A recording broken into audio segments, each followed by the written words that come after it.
Hello everyone, my name is Andrea Padre. I'm the cluster manager of CICAT. CICAT is the lighting cluster of Catalonia, a region, northeast region in Spain, and we are presenting today the International Masterclass that has the title "Sustainability of Artistic Lighting Performance." This is an initiative that is held inside a European project called Shape the Light. And Shape the Light is an European project that is the next one, please. Is a project that the objective is to bridge the gap between art design and lighting industry. So we have been developing different initiatives together with our members that we will present later, and we want to. With this project, we want to give skills and know-how to our members at the community of lighting related to light art, different kind of disciplines inside lighting or lighting and other disciplines that come together for lighting festivals or for uh, other kind of light art.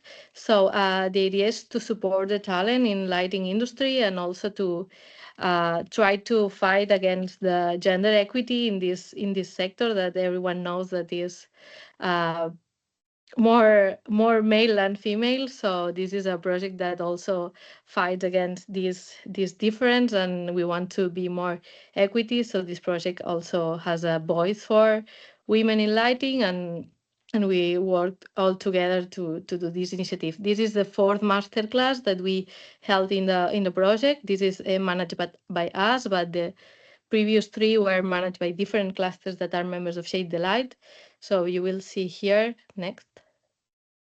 We have the members that are Luci Veneto, uh, Cluster Lumiere, and University of Leuven.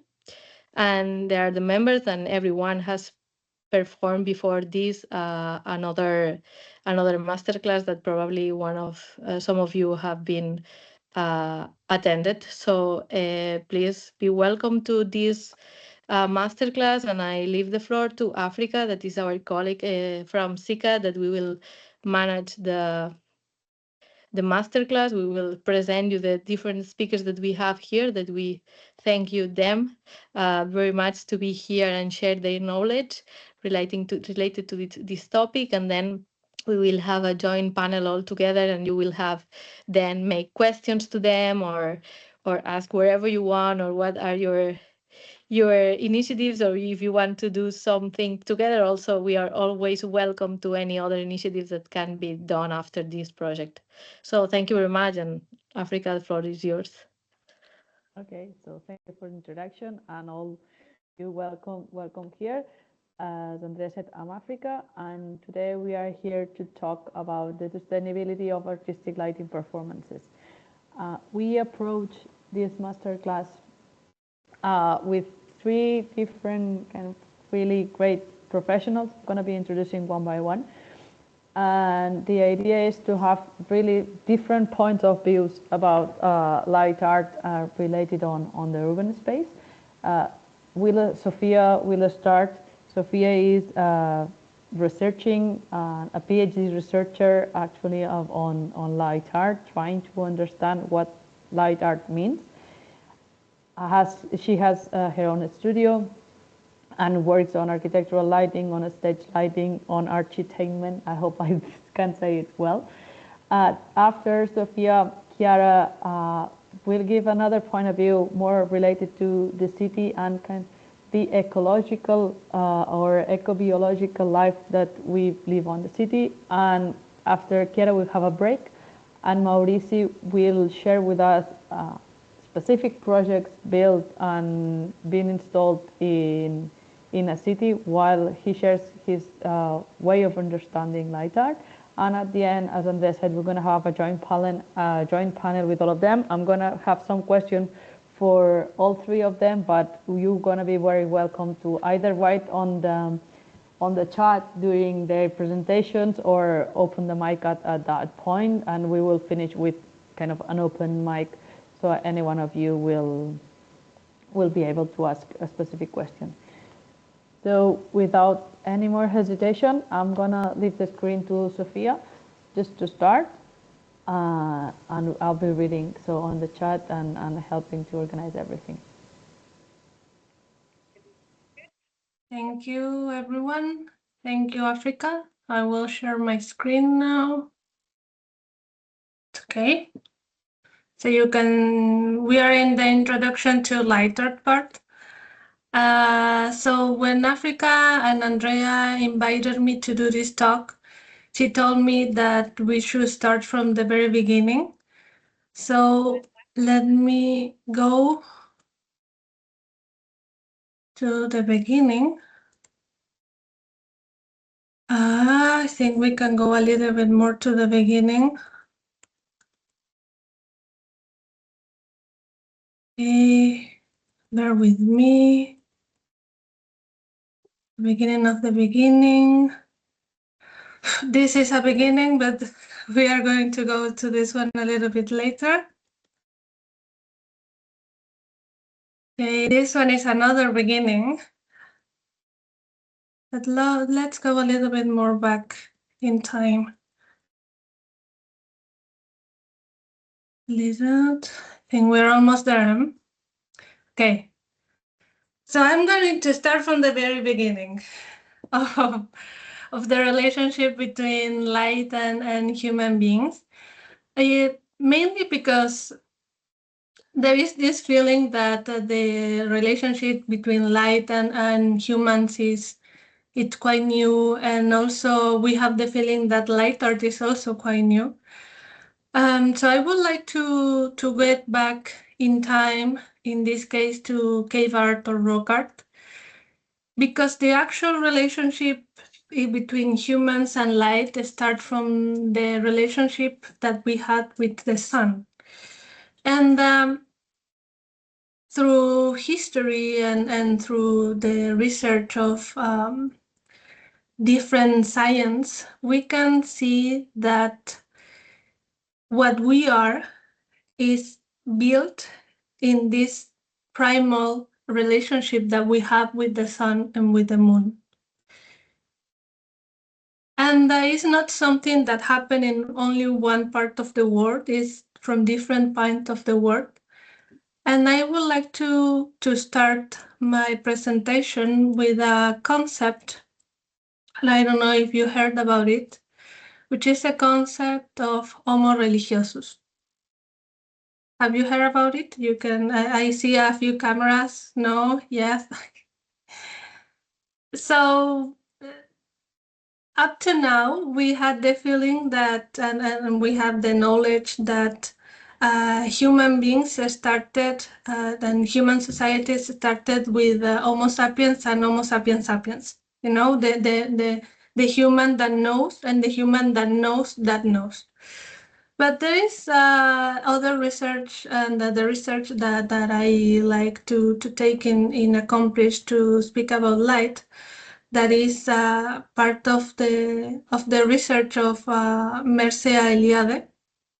And he speaks that the actual humanity of human beings starts with Homo religiosus, which is the human beings that are able to have a spiritual meaning in their life, and they are the ones that created the myths and all the spiritual relationship with their environment. And that relationship with the environment is building the main knowledge that the sun goes up and down, and that helps life, that we need water, and that the nature will provide us with some certain things that will help us to still alive. But in order for us to be alive, we need to also take care of other things like safety and like the sense of community. So without sense of community and without safety, there is no life. And that relationship in Homo religiosus generated what we have now as the mythical part of human beings. So we can say that we are humans because we created myths and the myth help us to understand nature before science entered into the equation way later in our history. And nowadays we have the feeling that the creations with light appeared after the electrical light started to be way common. But actually, we already had artificial light back on those days. And I'm not speaking only about candles, but also about the use of fire. And there was also other kind of creations that were related to light and that constitute the base of what we now have as light art. And those objects are the sundial, which is also at the prehistoric clock, let's say, the solar disk, which is also one of the main elements that we are going to have in all through the art history, and then hierophanies. And I love hierophanies because it's the way that the ancient people will connect the knowledge of the space and time in architecture. So probably you don't know the word hierophanies because it's not that common, but you for sure know what a hierophany is. I will take you back to maybe the Pantheon. Do you know the Pantheon, the Roman Pantheon?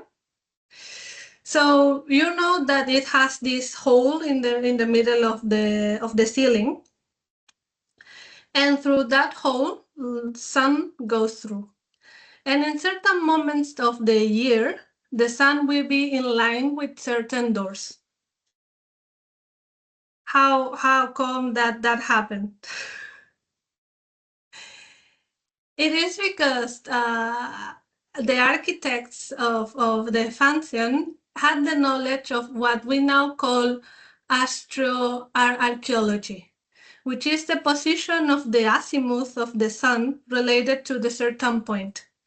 So you could only imagine the reaction that people will have when the priest will say, and now I will speak with our goddess, and they will come through us and enlighten us. And then the sun appeared in the time and the day that the priest said, and it would illuminate one of the doors of the Pantheon. That was magic.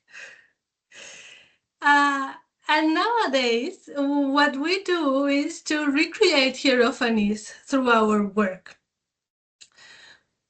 We have a little bit more knowledge on the technical side. On the spiritual side, well, I think we are still on our infancy. But on the technical side, now we have a little bit more knowledge to recreate azimuths and to place different positions and to place with the sun. And we also created artificial suns to play with it. And then we end up here. So you will see through this presentation that I really like triangles, and also I think on the material that's shared on social media, they also put the part when I speak about triangles. I really like triangular relationships. And the main relationship that I would like to establish is the relationship between light, time, and space. There is one magnificent phrase that Mr. Robert Wilson said on a masterclass that I did with him, that said, there is no light without space, and there is no space without time. So for me, there is no light without space or time. There is no space without light or time, and there is also no time without light and space. And this is very related to what we now know as quantum physics and the state of the wave of space-time.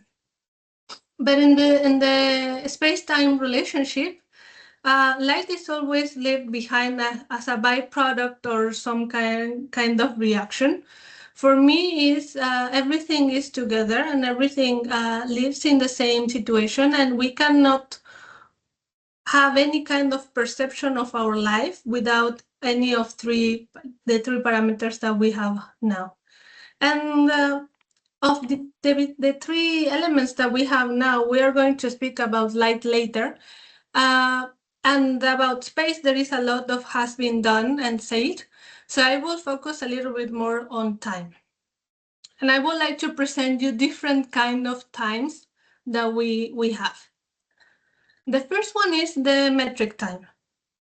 We know the metric time, the time that we use to measure our days, our hours, is the one that we divide by seconds, by minutes.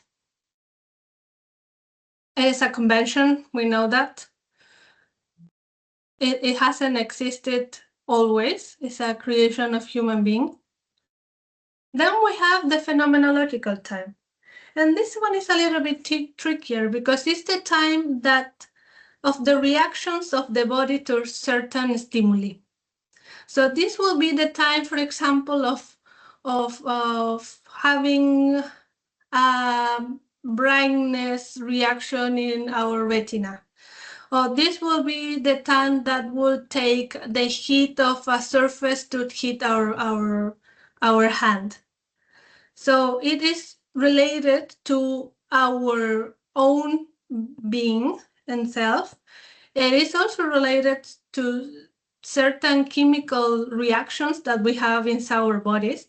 And even though we can say there is certain parameters for species and stimuli, it belongs to ourselves, to the moment of life we are, to our unical beings, our DNA.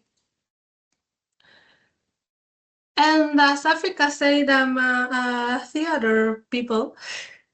So let's, I would like to present you the next one, which is spectator time.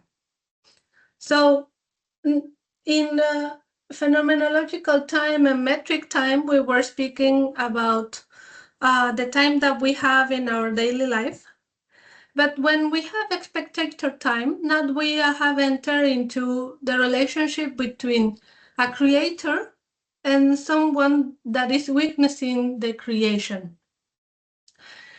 And the spectator time, we can see it clearly on theater, for example, on the movies, is the suspension of our real lifetime, let's say, once we enter into the convention of the creation.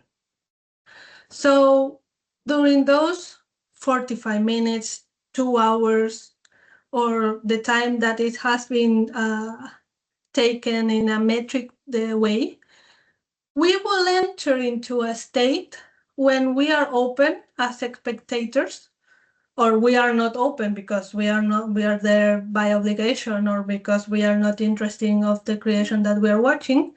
But it's going to be the time that we try to connect with this thing that has been presented to us. On the other side, if we were on one side from the spectator side, and now we move into, let's say, the backstage area, we will have the dramatic time. And this is the time that occurs on stage or inside the creation. And it has the power to contract or to be elongated. I don't know if you have seen the movie or the actual theater show, The Lion King.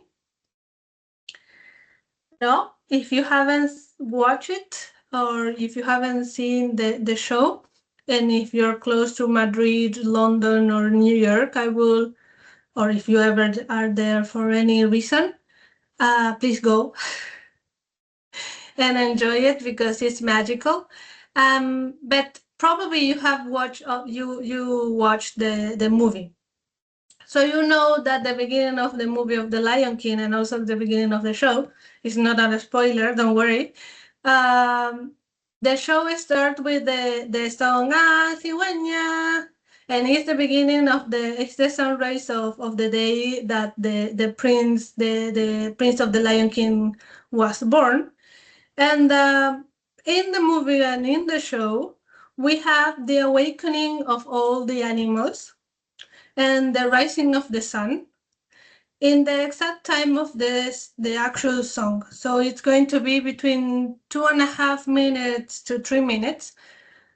We know that a sunrise takes way longer than that in our daily life, depending of the place in the world that we are and the season that we are.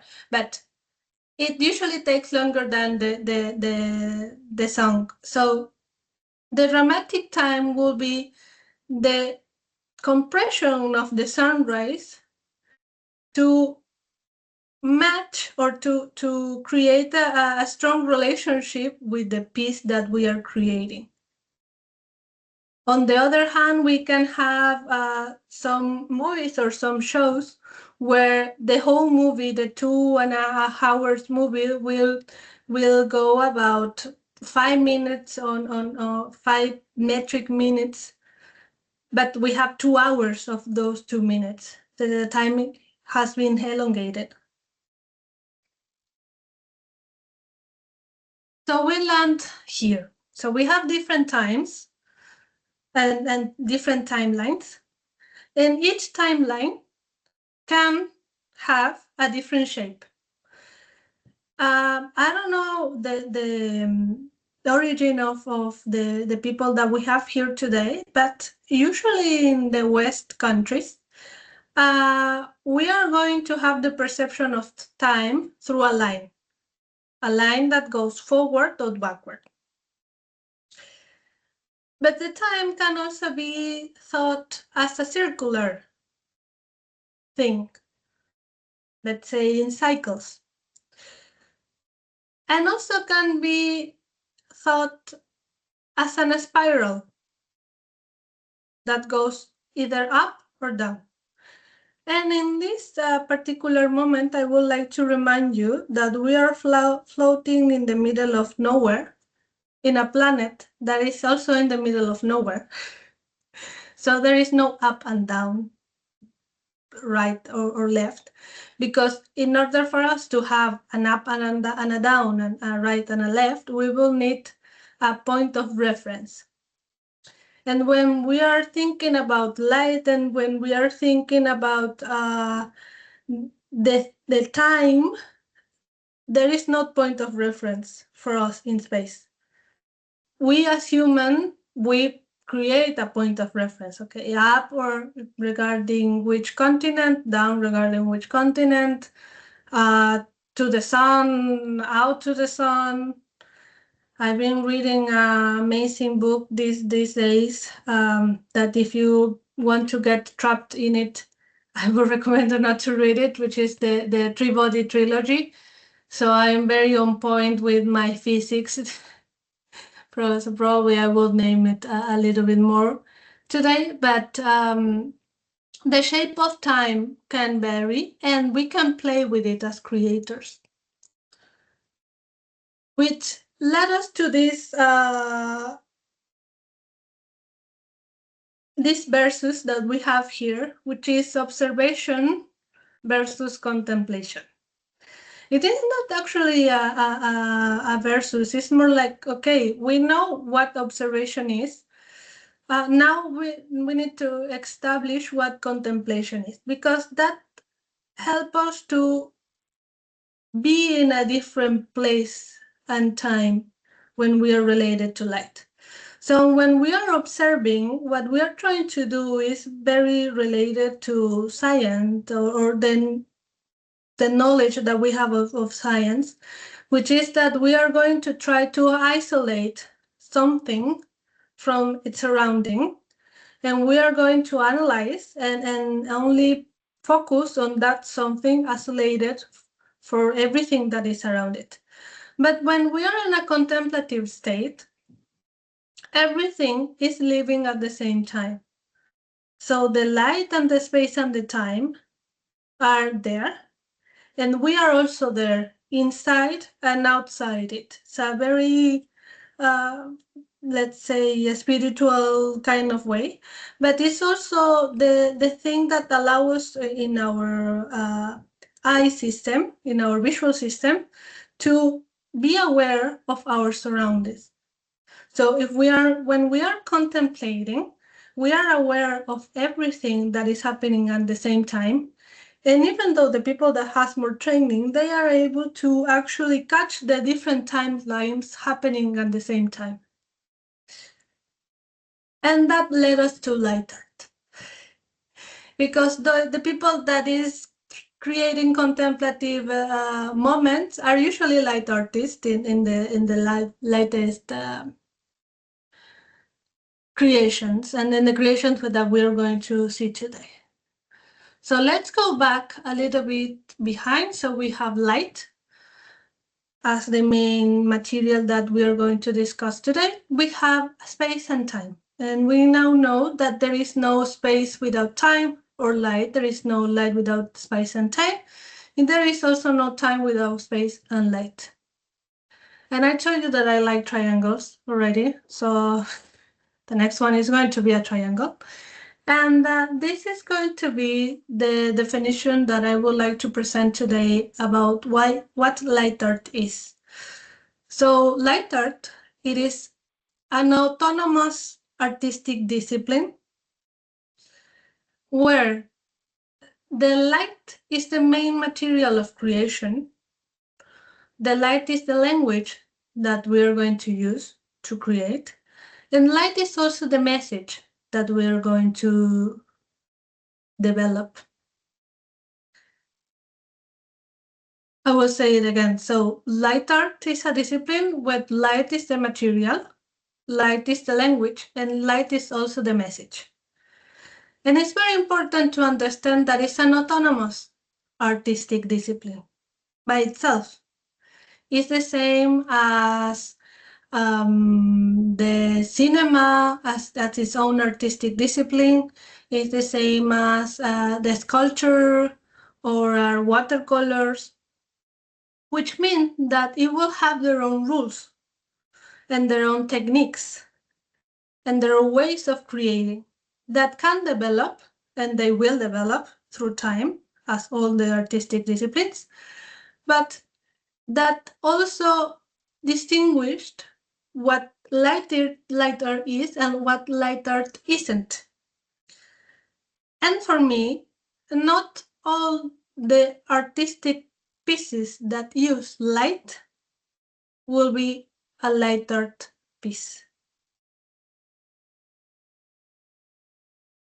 That's, I know, it's a little bit shocking to take, but in that way, if we say that not all the artistic pieces that use light are light art, then we can start to understand that, of course, light can be used as a material in many ways, in many formats, in many relationships with other disciplines.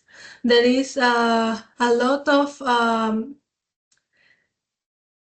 mixed media pieces where we have light, but we also have embroidery, and we also have a sculpture of different materials. And that's what mixed media is a mix of different medias, of different disciplines. So it's more related to the technique of collage, of the Dadaism. We can also have light used as a material in the video mapping, for example.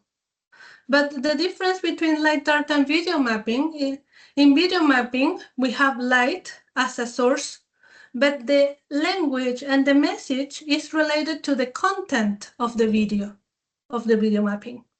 So we're using light just as the medium for this other thing to be there. In light art, the light is in the center of the creation. And this definition of light art help us in the last few years in ongoing research with Luciana Supisic to develop a different categorization of light art that I would like to present today to you. It's an ongoing research, which means that we are still trying to figure out the ways that this can grow and the way that this can be developed. Also because we are doing kind of like archival research, trying to find the first light art pieces, even though in that time wasn't called light art. So I would like to introduce the categories. The first one is going to be the categorization by format. And it's going to have different subcategories. The first one is the luminic objects. In the luminic objects, it are going to be light art pieces where the main source, the main light source, is the actual piece. And all the elements that constitute the light art piece are going to be there for the light art source, for the light source to do something with it. So I will have in this case dichroic light by Laurent Fort. I will have this luminic element, and then these dichroic reflectors in order for the light to create these reflections. Same thing will happen with Nicolas Schoeffer and Microtemps 12. This is also a light art piece that explored the relationship between light and time, and light and movement, and movement and light. It's also good to remember or to discover, if you don't know it yet, that light art as a autonomous discipline at the beginning was quite connected to kinetic art. We can also have other examples also by Nicolas Schoeffer, where we can see that the use of the element and the structures are helping the light to discover different shapes. On the other hand, Julio Leparc, Argentinian artist, create this structure made with plexiglass and plexiglass surface that had a motor and that will vibrate. So in the relationship between the illuminant object and the vibration, it will create these dancing lights that will surround the spectator. But we're speaking about lighting objects and luminous objects, and one of the most interesting approach is the approach of Gyula Kosice. And Gyula Kosice has its own series of light art pieces, and also its own development of what a city would be, which is a discussion that we might end up having today. What a city would be through art.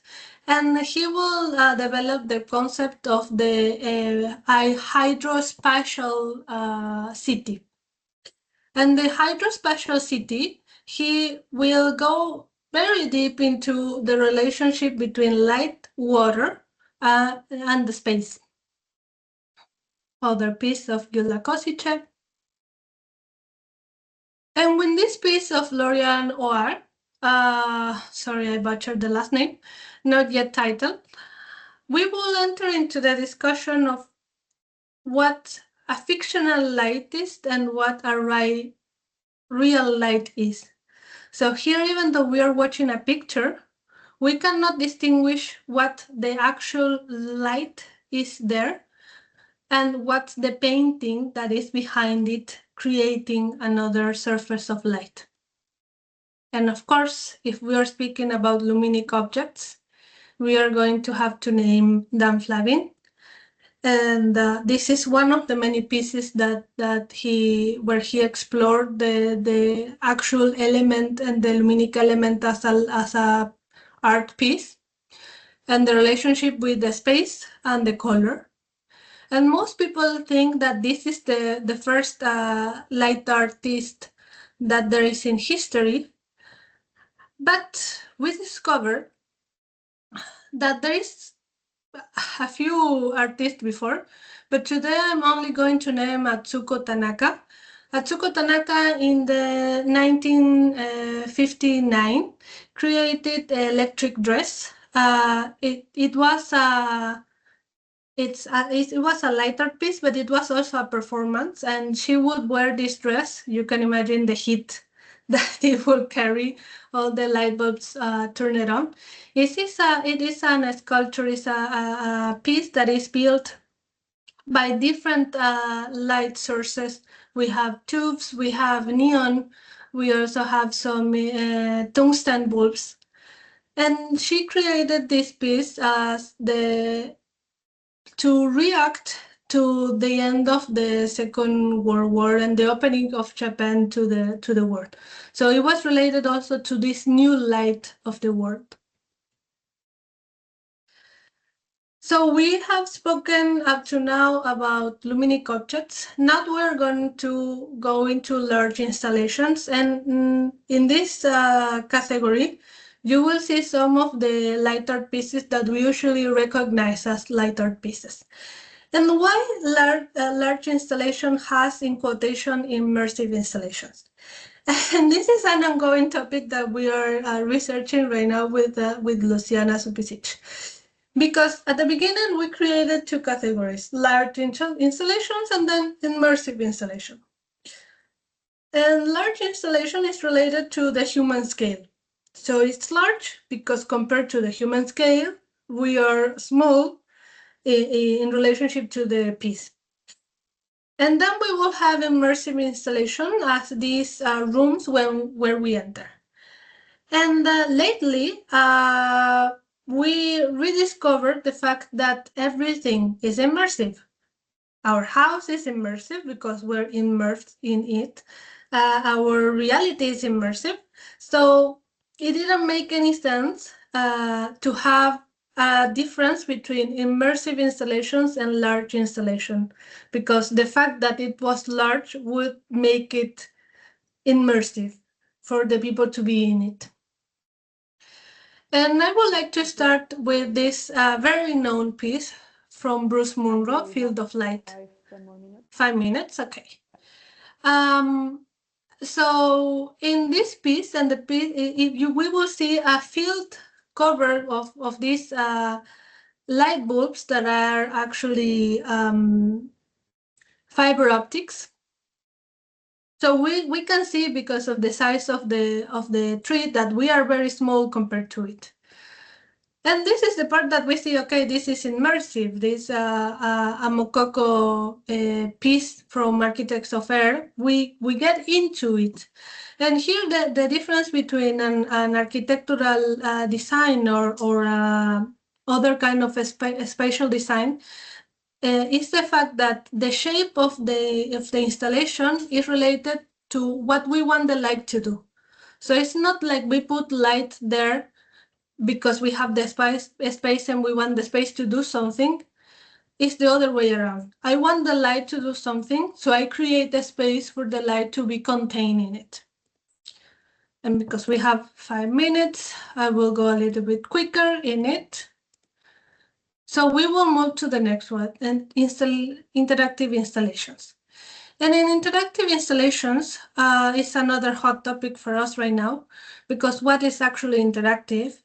And I like to speak about reactive installations. So we will have an installation like this one by the Peruvian artist Claudia Paz, where we as an artist create a response that the audience is going to activate in a certain way.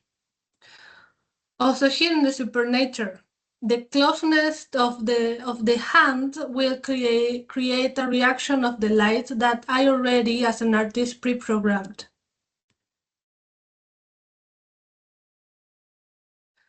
So we were speaking about formats, and now I would like to do a quick recap of the next categorization, which is composition by artistic trends.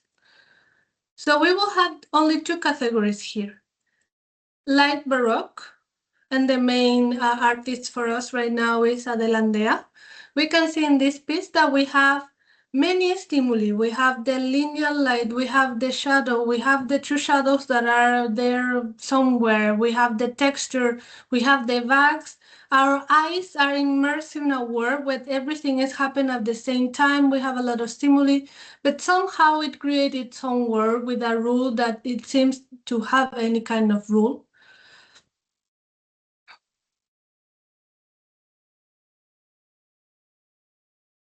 And on the other hand, we will have the minimalism of light, which would be going into the minimum stimuli and the minimum light to transmit our ideas.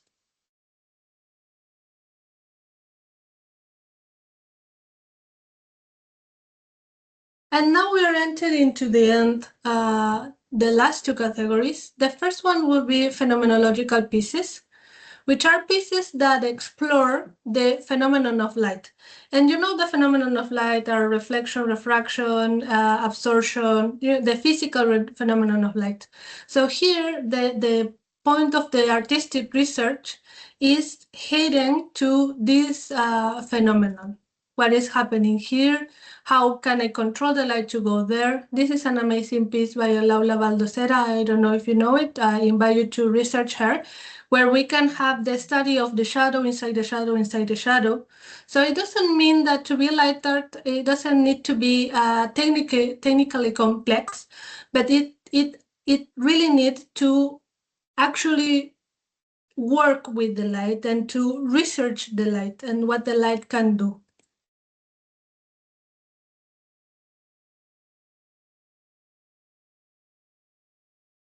And now we go to the last category, which is the categorization as sensitive or sensory pieces. So in the previous category, the point of research, the focus of the research was in the light and the capabilities of light. Here, the artist will explore the actual reaction of our sensors, our visual sensors, and all the sensors that we have in our body to light. For example, a great example of this one is Olafur your atmospheric track of color, where he tries to create this space where we lose the actual perception of deepness.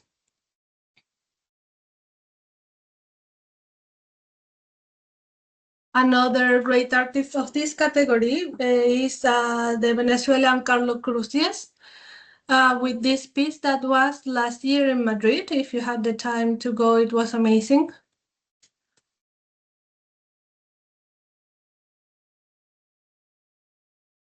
Okay, I will end up with this one, and I'm watching Africa flashing me. You need to end, but there is this is a versus exhibit work with versus site specific. So we saw that there is different formats for the light art to exist, but we also saw that not all the light art, not all the art pieces that had light in it were light art. And we spoke about the space and we spoke about the time. So this versus that we have here is related to the relationship between the piece and the space. So we have two ways to think about the relationship in it, or the two simplistic ways to think about the relationship between the piece and the space. On an exhibit piece, we will create the piece as an autonomous being that can be in relationship with different spaces, and the piece can travel from one point to another. It can be in different expos. It can be anywhere. But when we speak about site-specific, the key point here is that the piece belongs to only one place in the whole universe, let's say. So, for example, Rodent Crater by James Turrell, even though I can have another crater, no crater is in the same position as this crater. So it doesn't make sense, even though if I can recreate it somewhere else, for the light art piece to be in any other place in the world. Same as this piece of Rashid al-Shahari. Because of the shape of on the and the material that he worked, it doesn't make sense for this piece to be in any other place other than these mountains.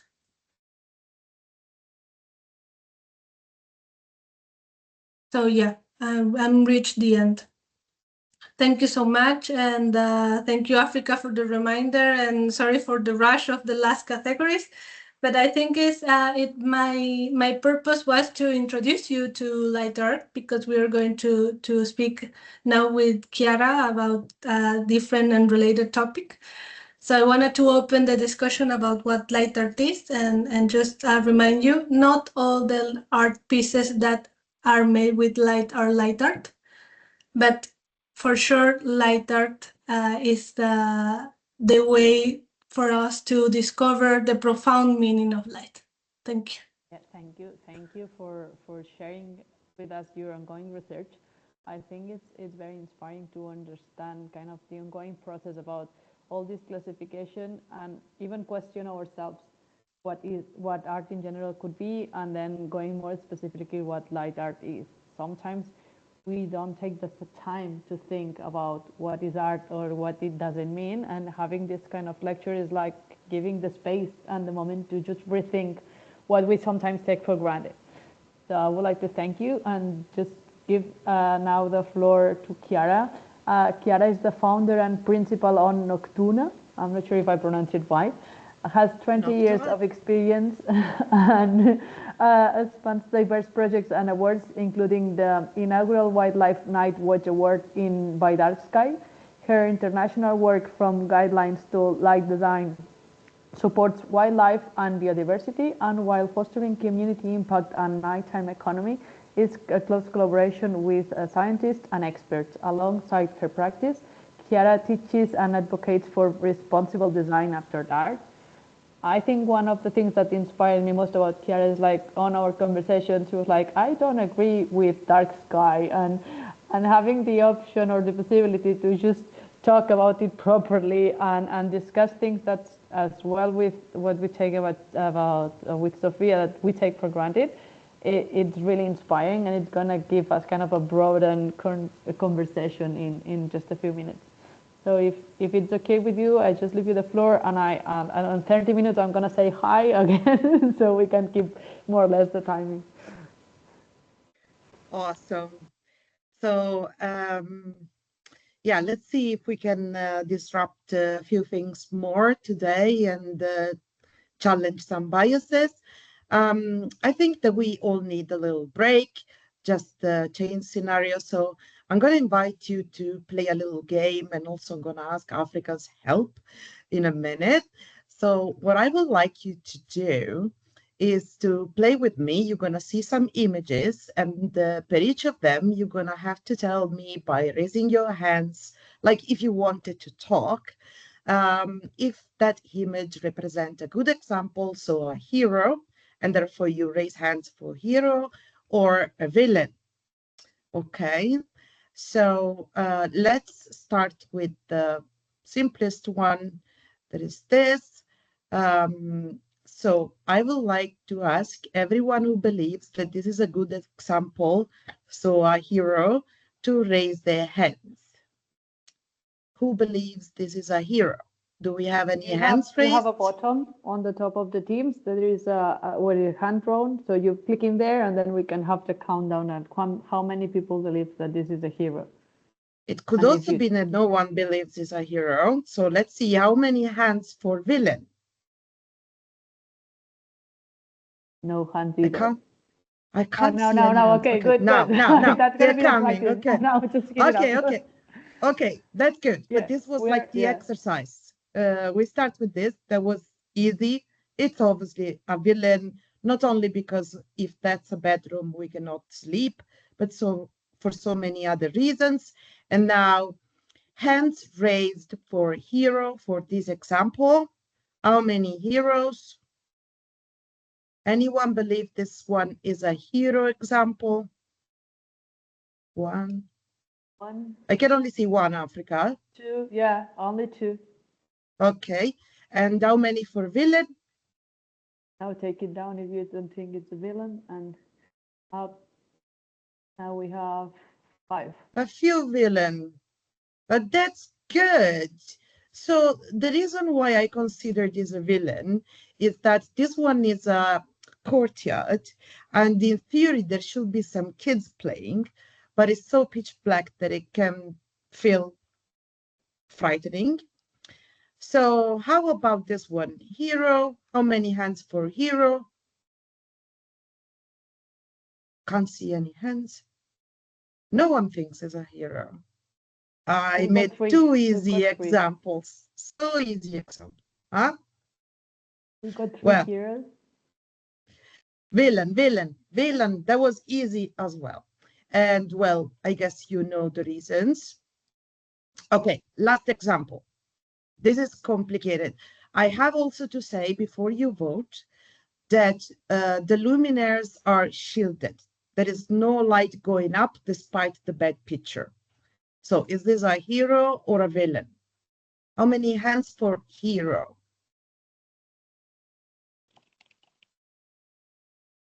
I can't see. No hero? We have 5 Yes, now. 6 for the moment. 6. Yeah. Okay, thank you. 1 second. 7. 7, 8. 8. Yeah. Wait a little bit. What is 8 happening? for Just hero. This is hero, okay? yeah. And then let's count hands for villain. The second, hands down. For the moment, 6. Okay. 5. Someone has Okay. decided. Someone is second changing their thoughts. mind.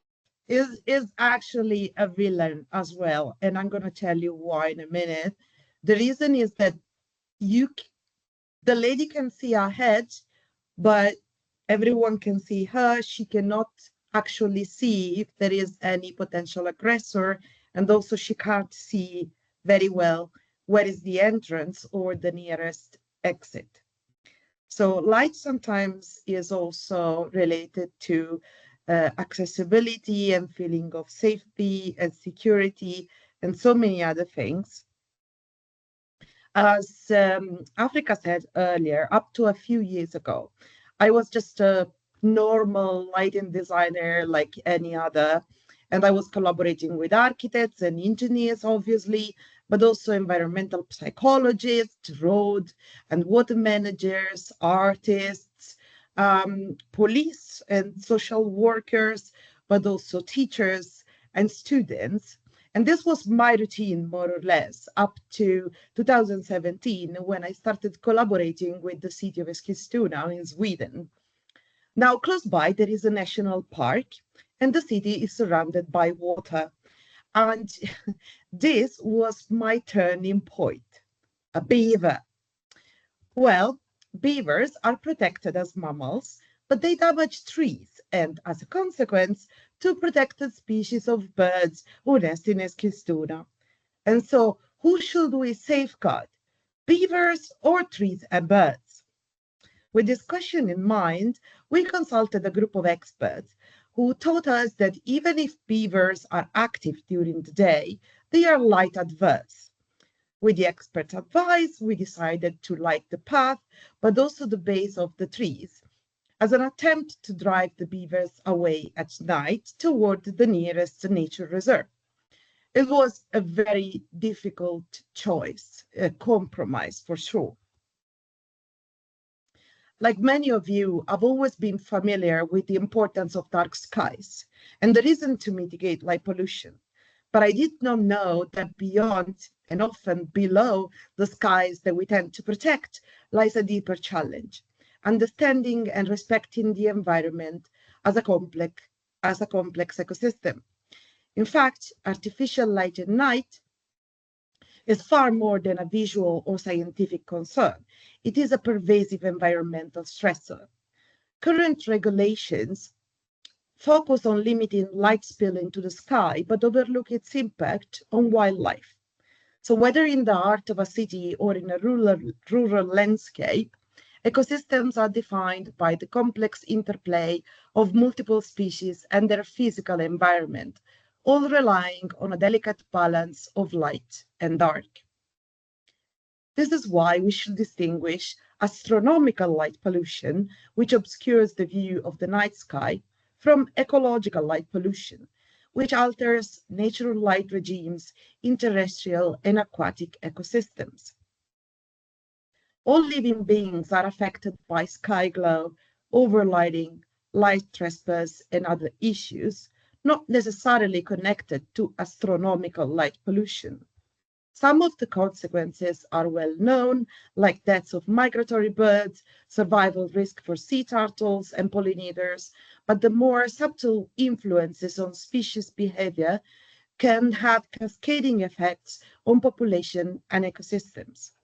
For example, the extended natural day length can alter predator-prey dynamics. However, if these interactions are significantly disrupted, the effects can cascade through the food web, therefore altering the entire ecosystem at a landscape level. Designers, policy, and decision makers should assess locally how disturbances affect species conservation status since this varies. And we should also assess how light influences an entire ecosystem over time as resulting cascade effect, rather than focusing on mitigating harm for one single species, like it happens with the product labeled as wildlife friendly. So now we're going to look at the use of specialized spectra like red and amber. As you may know, while red light has been shown to reduce negative impact on some bat species, its effects vary significantly. These two light opportunistic species increased activity under red light, while light adverse bat species, such as this, may display avoidance behavior when exposed to red light.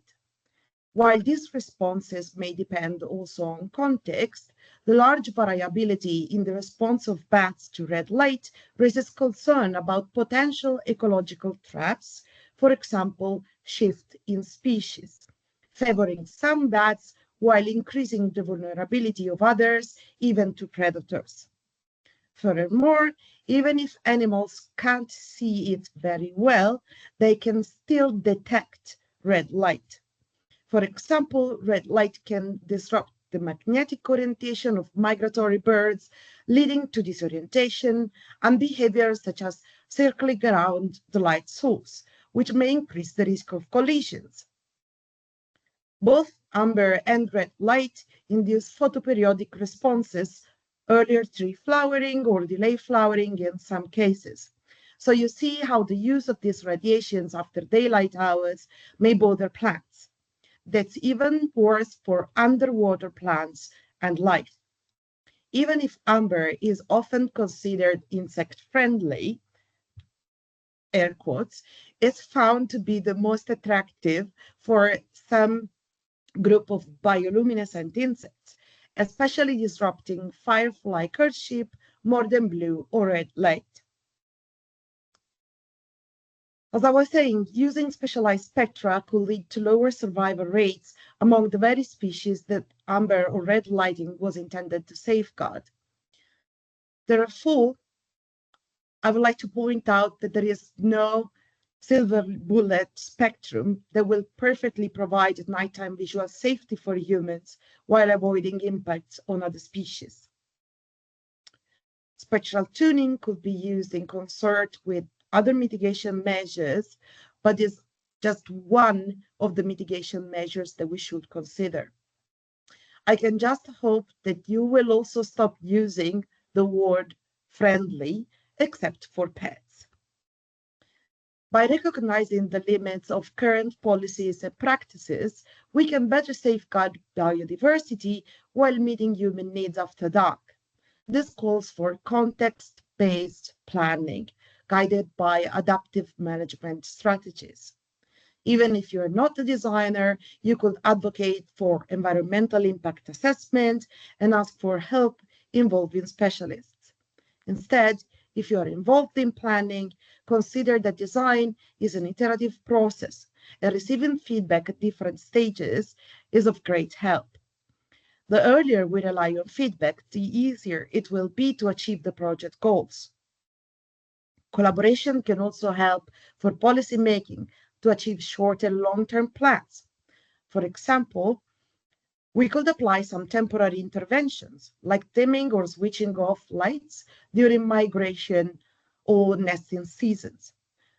This is applied in several places in the US, especially since some associations did such a great job in raising awareness about migration. Temporary intervention can also support long-term change. Yet, do you know what's the main issue about switching off, even if temporarily? Well, fear of darkness, of course. For centuries, darkness was viewed as dangerous, requiring control, and later as opposing progress. The dark side and the force of darkness, as opposed to what enlightens us, stems from narrative that prioritizes expanding artificial light and night. Together, we should try to reframe the potentially conflicting goal, easier said than done, challenging the brighter is safer paradigm, and help others from viewing darkness as merely the absence of light or something negative like danger or fear towards appreciation and value. So it could be considered an act of repair toward nature. In fact, if we rethink the meaning of darkness and how we experience it, we can reintroduce it as a positive goal. And so more designers could be able to consider it and aspire to design for darkness too. I'm not saying that we should get to this, even though a notorious designer implemented this blackout in the Netherlands for one night. But let's consider how we could just enjoy a full moon night and maybe dim the light if we are walking in a park that is plenty of snow or in a full moon night. So if that's feasible, I thought, and the idea I'm suggesting is that we could start designing from darkness. This is my latest project in the Oliero Caves in Italy. And you see the interiors here. So we could, and I did, start designing from the actual natural light of this environment. So this is the amount of natural light entering the cave during visiting hours. And here we can see the light that I designed and how it reinforces and integrates with it. Oliero isn't my first experience with such environment. Most of this understanding comes from other two caves. So I'm going to tell you this little story. The Lazio region entrusted me with the project of two touristic caves, about 2 hours drive from Rome. The tasks seemed very challenging, especially since these caves are located in a national park and they host several bat colonies. So I convinced my client, the Lazio region, to hire 3 consultants. And besides them, the project also involved the local guides, the Lazio region's environmental directorate, and their corroborating chiropterologist. The bat specialists deepened my knowledge of these mammals that are crucial for maintaining an ecological balance. The geologist and the biologist helped me with the task to reduce the ecological issue known as lamprey-flora. And in tourist caves that have been open for many years, we also encounter issues like we find in cities and other environments, like excessive lighting with varying colors, glare, and light clutter. I wish to bring back the natural light, therefore also darkness in the caves. So I did a test lighting and mock-ups in the entire cave, working closely with both local guides and a senior official. And from this ecological disaster, We revealed speleothems and geological faults while preserving dark aerial corridors for the bats so they could fly undisturbed. And from the previous lighting to test lighting, I can show you this project that's so dear to my heart.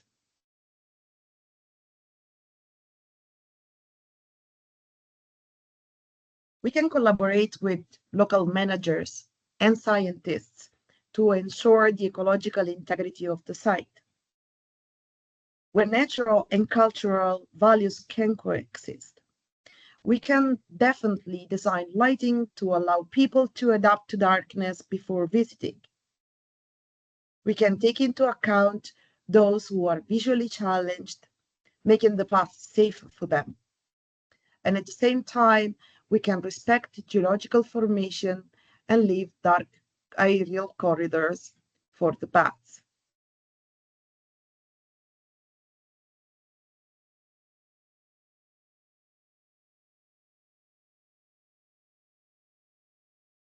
So not only this project costed like any other, but also it helps me remind a few points.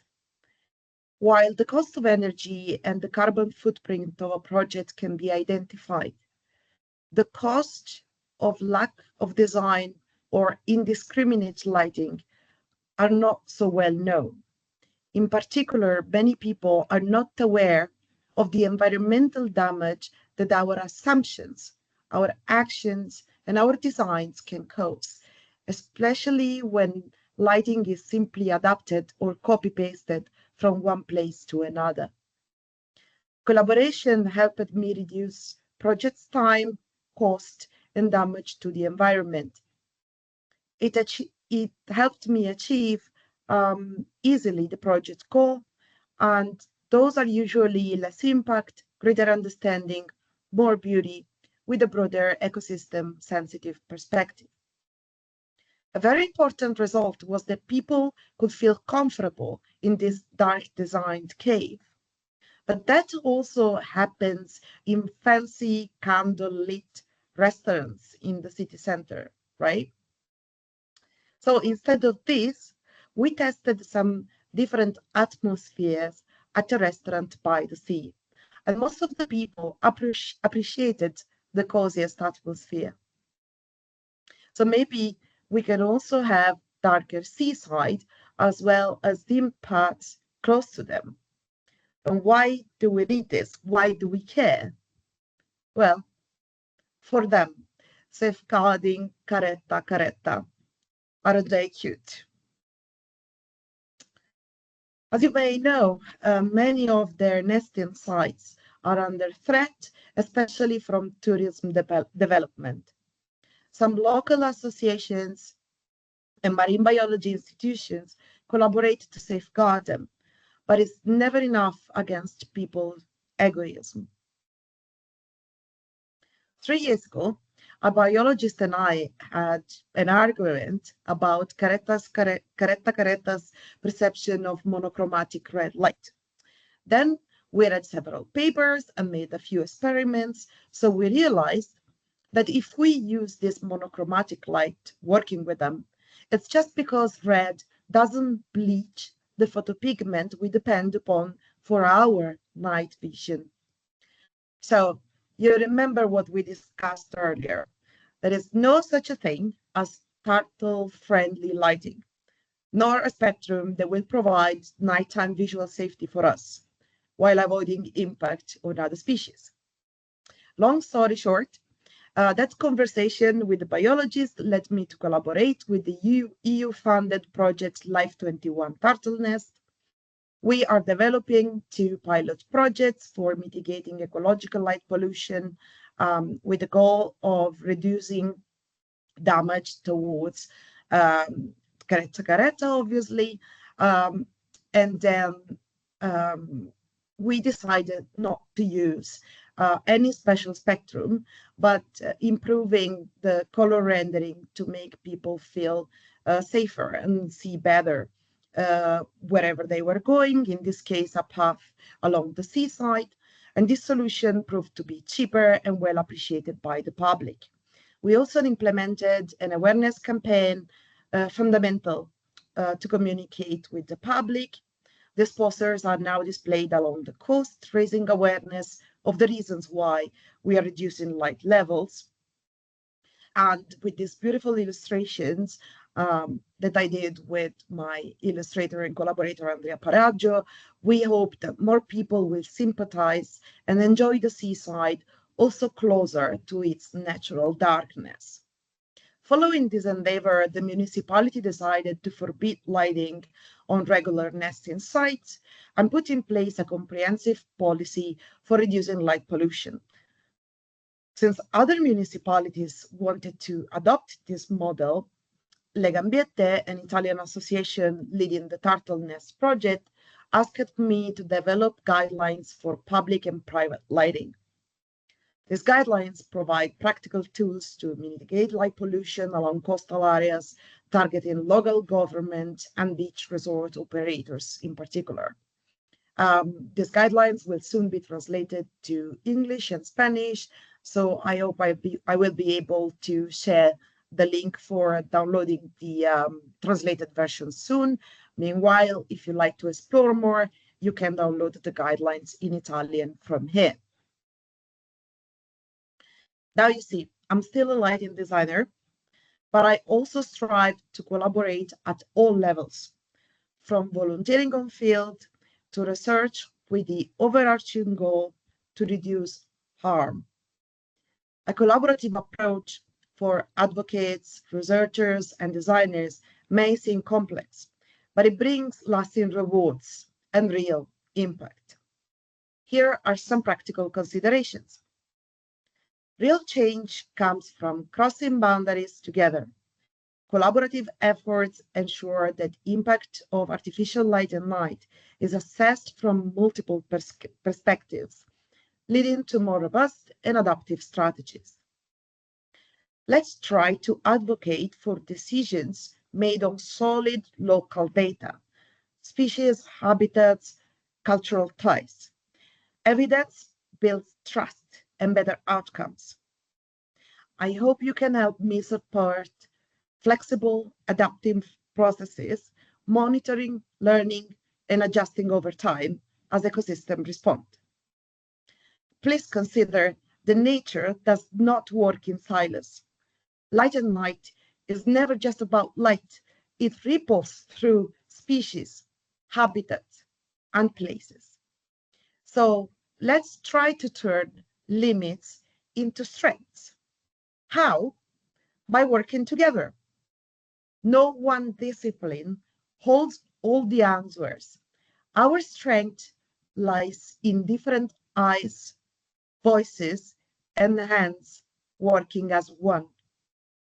In a nutshell, protecting natural and cultural heritage calls for true collaboration.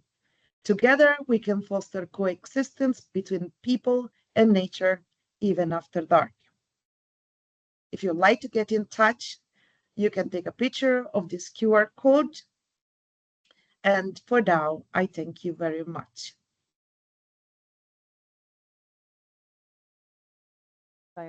Thank you. It's really different what you share with us than what Sophia shared with us, but I have kind of several questions now to link both of you. Now we are gonna have the break. I'm gonna share the screen with the timer so everybody could kind of go take some water. I invite everybody to just wake up, stand up from the chair. I don't know, dance something, move around, take a glass of water or a coffee or whatever, and we'll see you here back in 15. You have the space to share your screen.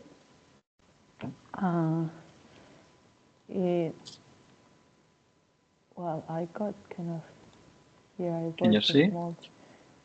Can you see my screen now? Lighter time and urban identity. Yeah. Yeah. So in order to continue, I just would like to make a short introduction to Maurici. Maurici is a lighting designer, founder, and creative director of Artec Studio, an international lighting design practice. His work focuses on the relationship between light, architecture, and human perception, with projects ranging from cultural, urban lighting, or exhibitions and landscape design. Alongside his professional practice, Maurici is actively involved in research, education, and the dissemination of light culture, and collaborates with academic institutions and regularly performing lectures and participating in international conferences and workshops related to lighting design. So we are really thankful to have you here, and I think kind of the three of you, as I mentioned, you have kind of different professional backgrounds, and you're going to give you a completely different insight than Sophia and Chiara. So thank you for sharing your knowledge with us, and I just leave you the floor. Okay, thank you for introducing me, Africa. And then, okay, my space is about light, art, time, and urban identity. Here, okay. Well, first of all, I think it's important to understand my context or my perspective, okay, because everyone has an own perspective to share or to understand the light art, and in this case, the sustainability of the light art. Okay, from my perspective, just a moment, I can minimize the. Okay, no worries. From my perspective, the city is more than an inhabited place, a functional system, or a space of transit. It is also a space of perception, lived experience, and memory. At night, the city changes. You can see these two images, how it's the same place, but the communication of this place between day or night or night is so different. At night, the city changes not only in its image and in the way it expresses its identity, but also in how we perceive it and how we relate to it. It's important to understand how is our relation with the city during the day and at night. During the day, sunlight reaches us from a distant point, filtered by the atmosphere and characterized by a great richness of nuances, tones, and intensities. We have this image at the left, and we can see the shadows, the intensity of light is incredible when we have this sunlight arriving in our spaces. But at night, however, light reaches us from multiple directions and reflects decisions made by many of us. Sometimes decisions more sensitive, at other times more arbitrary, sometimes respectful, or at other times intrusive, sometimes ephemeral, and other times permanent, artistic or technical. Decisions shaped by functional, urban, architectural, or artistic criteria, but in all cases conceived for people. We live and perceive the city through temporal realities that generate cyclical identities or images of the urban environment. The daytime condition in which spaces interact with changing sunlight and with urban life and dynamics where everything becomes visible. It's important to note that the duration of sunlight and the solar altitude vary depending on geographical location. Each city has its own daylight and an urban form that has historically developed in relation to it, as well as to the other natural constraints. It's important to understand that every city has its own light, because the light of Lisboa is very different of the light of New York or the light of Buenos Aires. It's incredible how the urbanism, how we build the city in relation to the light and the other natural elements, creates different identities that during the day we can see totally visible these identities, because the sunlight is incredible, is amazing. It gives us this opportunity. At night, artificial light makes this nocturnal identity visible, revealing spaces that during the day have different atmospheres and accompanying different rhythms of urban life and transforming the relationship between people and places. It modifies the way we perceive the city and connect with it, making visible urban flows and dynamics that during the day often go unnoticed. In this context, light art should not be limited to illuminated or visually intervening in a space. The light art can reinforce the way the city is perceived, experienced, and interpreted, intensifying its identity both globally and in specific areas, in temporary or permanent ways. It can activate new relationships between people and their environment, interact with the urban fabric for cultural, artistic, or commercial purposes. Las Lyon, Festival de Lumières, or UMBCN, UMadrid, contributing to city marketing and to the way the city projects and communicates itself. Okay. From this perspective, rethinking sustainability in artistic lighting. For me,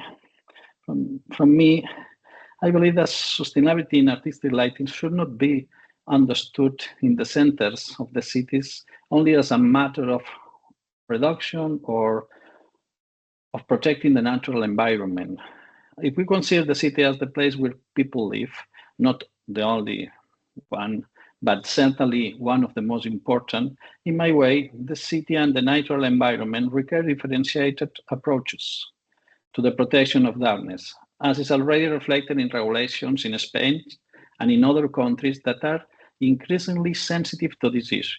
This is because the beings that inhabit them are also different, as are the relationships they establish with light and the ways in which light affects or conditions them. These regulations are mainly linked to the preservation of the night sky and to our cultural and scientific relationship with the cosmos. However, they should continue to evolve towards more precise and context-sensitive approaches, taking into account the specific location of each project and enabling more limited, sometimes balanced, other times unadapted responses to each situation. Darkness is a treasure. Use light responsibly, please. I would like to include that the selection and use of appropriate materials based on recycling principles and life cycle thinking, together with the use of suitable technologies, are key aspects in decision-making processes in light art projects. Preserving natural environments and reducing emissions are essential in order to mitigate climate change. It is important for everyone in the same direction to mitigate the climate change.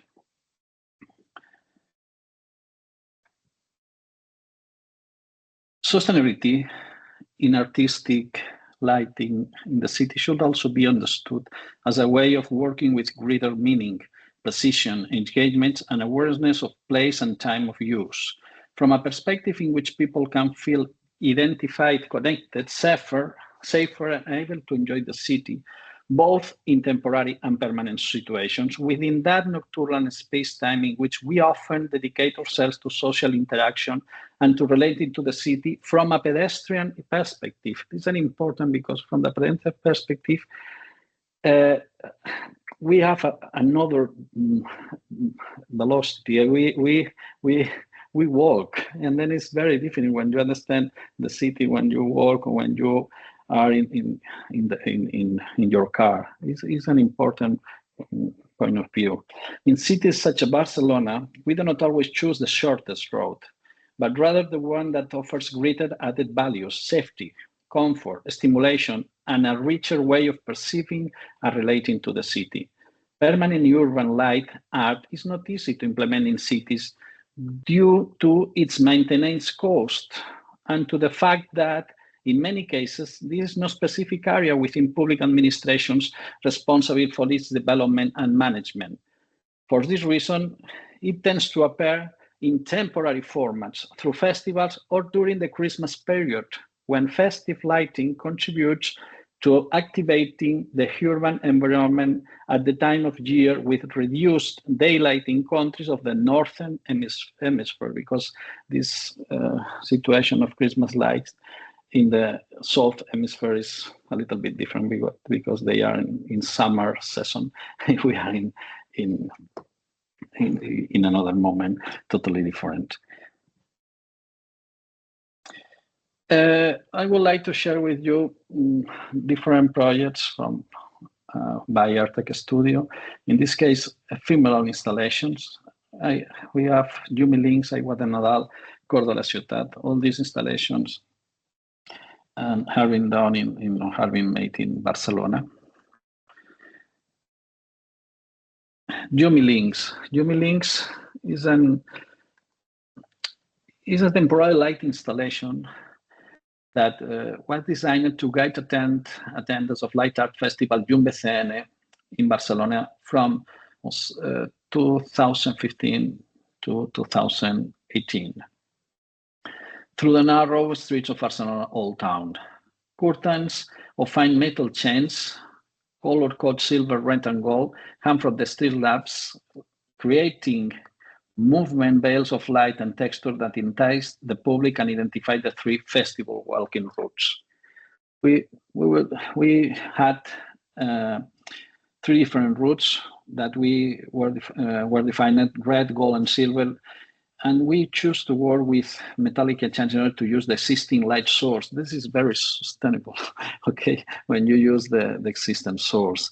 In this case, and we create a visual guidance system through rhythm and color, making use of elements already present in the urban environment.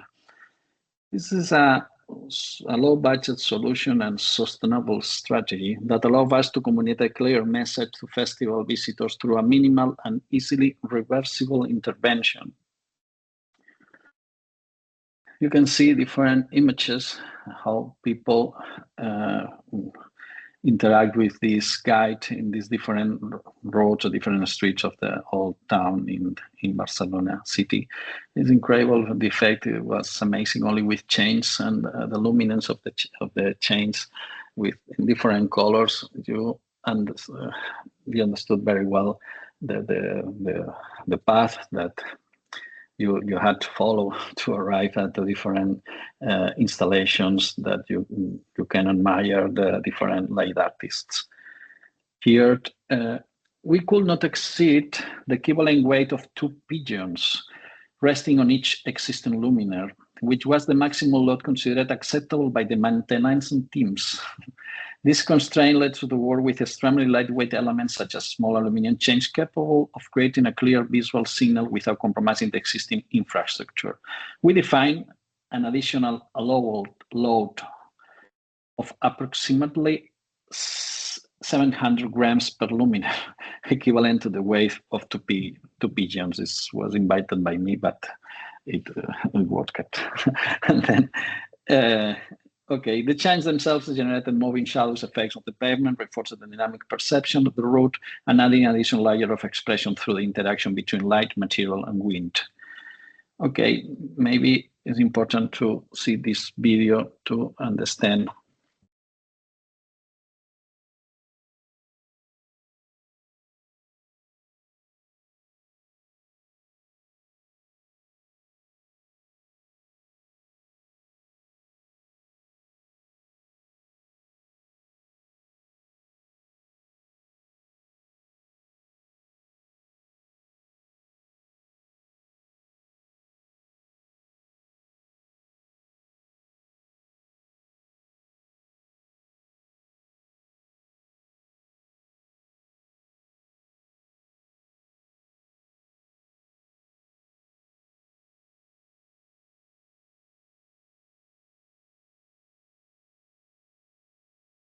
Notice if it has sound, we cannot hear it.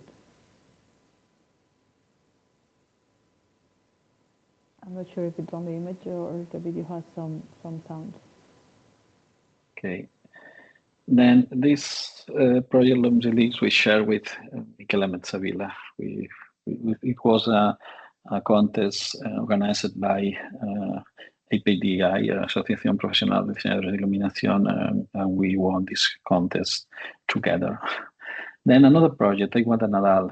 Aigua de Nadal is an interesting project because is another installation. Then we take advantage of the existing luminaires of these poles, no? And then we create these wings like angels, no? And the art installation over that proposes a positive message to understand that we can live in a sustainable world with creativity and artistic expression do not need big resources to manifest themselves. The installation takes advantage of the light from the street lamps and recyclate of reused PET water bottles to generate festive composition of light and color in the streets of Poblenou during the Urban Creative District event in Christmas season. This was in only one street, not more, because we took the light of these poles distributed in this street. Pallars in Barcelona, Poblenou is not the sample, but is the same grid or same pattern of the sample, but with another constructions within of these manzanas, no? And then this is interesting because the bottles used in the project are made of reused PET, colored with a transparent coating that allows light to pass through. And then it was bottles, in this case, that bottles with for storage. That these bottles couldn't be used for water because they were damages or something special that is not possible to use, like to put water inside. And then we took all these bottles and colored with pigments, water pigments, okay? And the project is based on the reuse of existing materials and on a lightweight intervention, reducing the need for new production. PET is a widely recycled material that can be transformed into textile fibers or other plastic components. We don't add power in this installation. We don't add any source of lighting. It's important to understand that we took the light, the existing light of these streets, and we put these elements to interact with this light, with reflex and luminances to create this communication or composition, these wings of angel wings, angel wings. It was our intention. You can see different details. It's very simple, the system, no? And you can see different colors, and it was very interesting because at night and during the day it was very the street was with color. It was interesting, the reflections, and I can share another video with yours.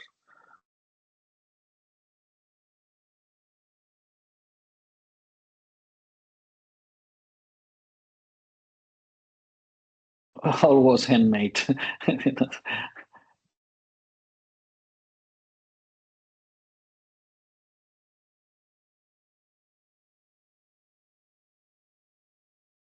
The budget of the project was 3,000 euros.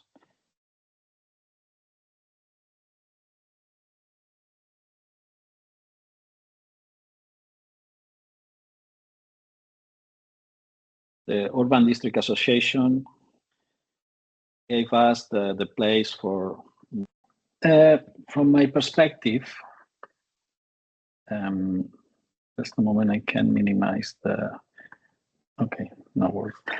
From my perspective, the city is more than an inhabited place, a functional system, or a space of transit. It is also a space of perception, lived experience, and memory. At night, the city changes. You can see these two images. How it's the same place, but the communication of this place between day or night or night is so different.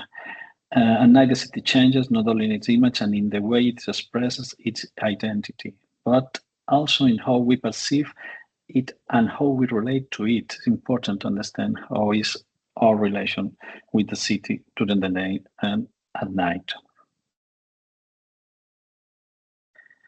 During the day, sunlight reaches us from a distant point, filtered by the atmosphere and characterized by a great richness of nuances, tones, and intensities. We have this image at the left, and we can see the shadows, the intensity of light is incredible when we have this sunlight arriving in our spaces. But at night, however, light reaches us from multiple directions and reflects decisions made by many of us. Sometimes decisions more sensitive, at other times more arbitrary, sometimes respectful, or at other times intrusive, sometimes ephemeral, and other times permanent, artistic or technical. Decisions shaped by functional, urban, architectural, or artistic criteria, but in all cases conceived for people. We live and perceive the city through temporal realities that generate cyclical identities or images of the urban environment, the daytime condition in which spaces interact with changing sunlight and with urban life and dynamics where everything becomes visible. It's important to note that the duration of sunlight and the solar altitude vary depending on geographical location. Each city has its own daylight and an urban form that has historically developed in relation to it as well as to the other natural constraints. It's important to understand that every city has its own light because the light of Lisboa is very different of the light of New York or the light of Buenos Aires. It's incredible how the urbanism, how we build the city in relation to the light and the other natural elements creates different identities that during the day we can see totally visible these identities because the sunlight is incredible, is amazing. It gives us this opportunity. At night, artificial light makes this nocturnal identity visible, revealing spaces that during the day have different atmospheres and accompanying different rhythms of urban life and transforming the relationship between people and places. It modifies the way we perceive the city and connect with it, making visible urban flows and dynamics that during the day often go unnoticed. In this context, light art should not be limited to illuminated or visually intervening in a space. The light art can reinforce the way the city is perceived, experienced, and interpreted, intensifying its identity both globally and in specific areas, in temporary or permanent ways. It can activate new relationships between people and their environment, interact with the urban fabric for cultural, artistic, or commercial purposes. Las Lyon, Festival de Lumières, or UMBCN, Madrid, contributing to city marketing and to the way the city projects and communicates itself. Okay. From this perspective, rethinking sustainability in artistic lighting.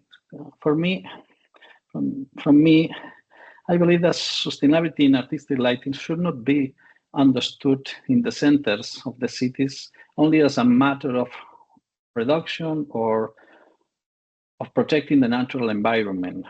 If we consider the city as the place where people live, not the only one, but certainly one of the most important, in my way, the city and the natural environment require differentiated approaches to the protection of darkness, as is already reflected in regulations in Spain and in other countries that are increasingly sensitive to this issue. This is because the beings that inhabit them are also different, as are the relationships they establish with light and the ways in which light affects or conditions them. These regulations are mainly linked to the preservation of the night sky and to our cultural and scientific relationship with the cosmos. However, they should continue to evolve towards more precise and context-sensitive approaches, taking into account the specific location of each project and enabling more limited, sometimes balanced, other times unadapted responses to each situation. Darkness is a treasure. Use light responsibly, please. I would like to include that the selection and use of appropriate materials based on recycling principles and life cycle thinking, together with the use of suitable technologies, are key aspects in decision-making processes in light art projects. Preserving natural environments and reducing emissions are essential in order to mitigate climate change. It is important for everybody in the same direction to mitigate the climate change.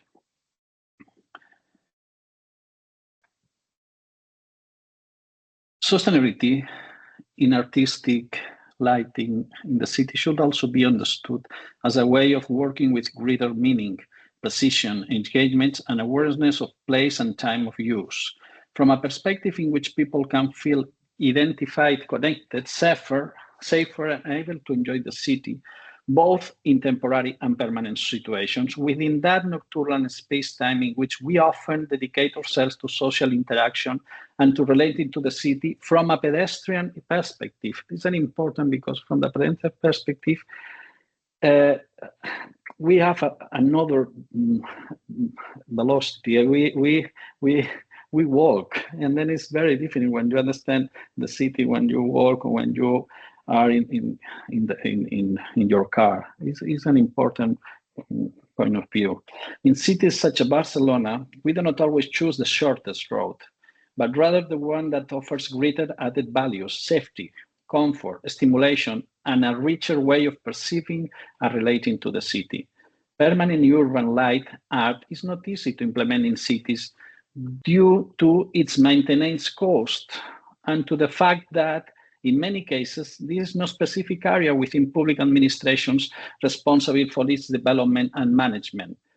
For this reason, it tends to appear in temporary formats through festivals or during the Christmas period, when festive lighting contributes to activating the urban environment at the time of year with reduced daylight in countries of the northern hemisphere, because this situation of Christmas lights in the south hemisphere is a little bit different because they are in summer season. We are in another moment, totally different. I would like to share with you different projects from by Artec Studio. In this case, ephemeral installations. We have Yumi Links, Aigua de Nadal, Cor de la Ciutat. All these installations have been done have been made in Barcelona. Yumi Links. Yumi Links is a temporary light installation that was designed to guide attendance of Light Art Festival YumBCN in Barcelona from 2015 to 2018 through the narrow streets of Barcelona Old Town. Curtains of fine metal chains, color-coded silver, red, and gold, hung from the street lamps, creating movement veils of light and texture that enticed the public and identified the three festival walking routes. We had three different routes that were defined: red, gold, and silver. And we choose to work with metallic etchants in order to use the existing light source. This is very sustainable, okay, when you use the existing source. In this case, and we create a visual guidance system through rhythm and color, making use of elements already present in the urban environment. This is a low-budget solution and sustainable strategy that allows us to communicate a clear message to festival visitors through a minimal and easily reversible intervention. You can see different images, how people interact with this guide in these different roads or different streets of the old town in Barcelona city. It's incredible. The effect was amazing, only with chains and the luminance of the chains with different colors. You understood very well the path that you had to follow to arrive at the different installations that you can admire the different light artists. Here, we could not exceed the equivalent weight of 2 pigeons resting on each existing luminaire, which was the maximum load considered acceptable by the maintenance teams. This constraint led to the work with extremely lightweight elements such as small aluminum chains capable of creating a clear visual signal without compromising the existing infrastructure. We define an additional allowable load of approximately 700 grams per luminaire, equivalent to the weight of two pigeons. This was invited by me, but it worked. And then, okay, the chains themselves generated moving shadows effects of the pavement, reinforced the dynamic perception of the road, and adding an additional layer of expression through the interaction between light, material, and wind. Okay, maybe it's important to see this video to understand.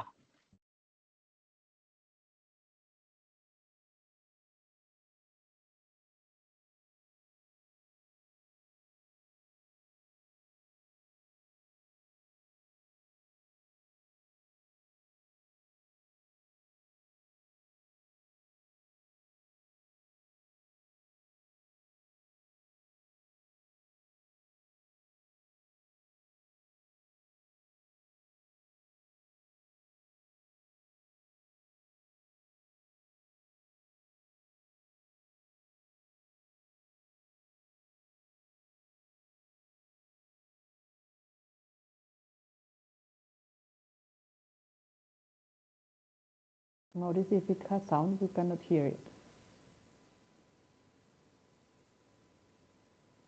I'm not sure if it's on the image or the video has some sound. Okay. Then this project Lumsilix we share with Michele Mezzavilla. It was a contest organized by APDI, Asociación Profesional de Diseñadores de Iluminación, and we won this contest together. Then another project, Aigua de Nadal. Aigua de Nadal is an interesting project because is another installation. Then we take advantage of the existing luminaires of these poles, no? And then we create these wings like angels, no? And the art installation over that proposes a positive message to understand that we can live in a sustainable world with creativity and artistic expression do not need big resources to manifest themselves. The installation takes advantage of the light from the street lamps and recyclate of reused PET water bottles to generate festive composition of light and color in the streets of Poblenou during the Urban Creative District event in Christmas season. This was in only one street, not more, because we took the light of these poles distributed in this street. Pallars in Barcelona, Poblenou is not the sample, but is the same grid or same pattern of the sample, but with another constructions within of these manzanas. No? And then this is interesting because the bottles used in the project are made of reused PET, colored with a transparent coating that allows light to pass through. And then it was bottles, in this case, that bottles with for storage. That these bottles couldn't be used for water because they were damaged or something special that is not possible to use, like to put water inside. And then we took all these bottles and colored it with pigments, water pigments, okay? And the project is based on the reuse of existing materials and on a lightweight intervention, reducing the need for new production. PET is a widely recyclable material that can be transformed into textile fibers or other plastic components. We don't add power in this installation. We don't add any source of lighting. It's important to understand that we took the light, the existing light of these streets, and we put these elements to interact with this light, with reflex and luminances to create this communication or composition, these wings of angel wings, angel wings. It was our intention. You can see different details. It's very simple, the system, no? And you can see different colors, and it was very interesting because at night and during the day it was very the street was with color. It was interesting, the reflections, and I can share another video with yours.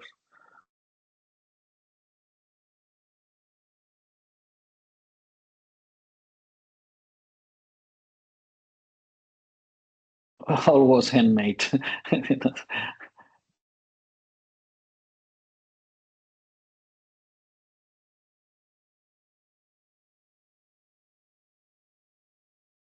The budget of the project was 3,000 euros.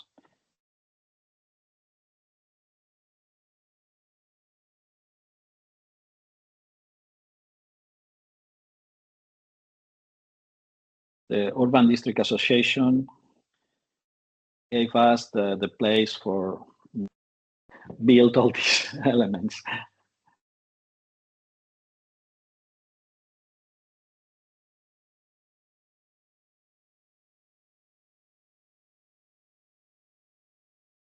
Okay. Then another project. This is the last project that we worked in Christmas light. This is called La Ciutat. This is a design. Well, it was a contest organized by the government of Barcelona, the Ayuntamiento, and the ADIFAT Association, and we won this place. The place is Plaza Catalunya. The design proposed for Plaza Catalunya of Barcelona. Plaza Catalunya is one of the most important squares in the city, or the most important square in Barcelona.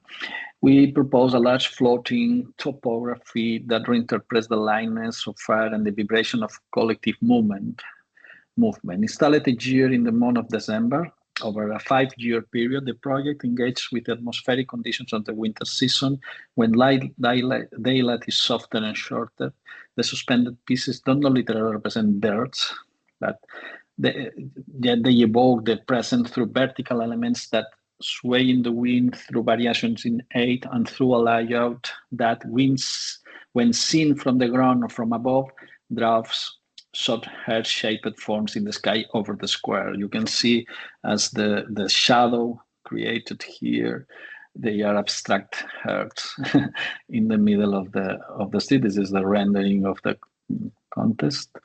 And finally, well, we want, this is interesting to understand how this geometry, which seems to breathe, transforms the public space into a sensitive and emotional environment without losing its urban scale. You can see here this 3D movement of the place to understand from different points of view how we can solve, or how we could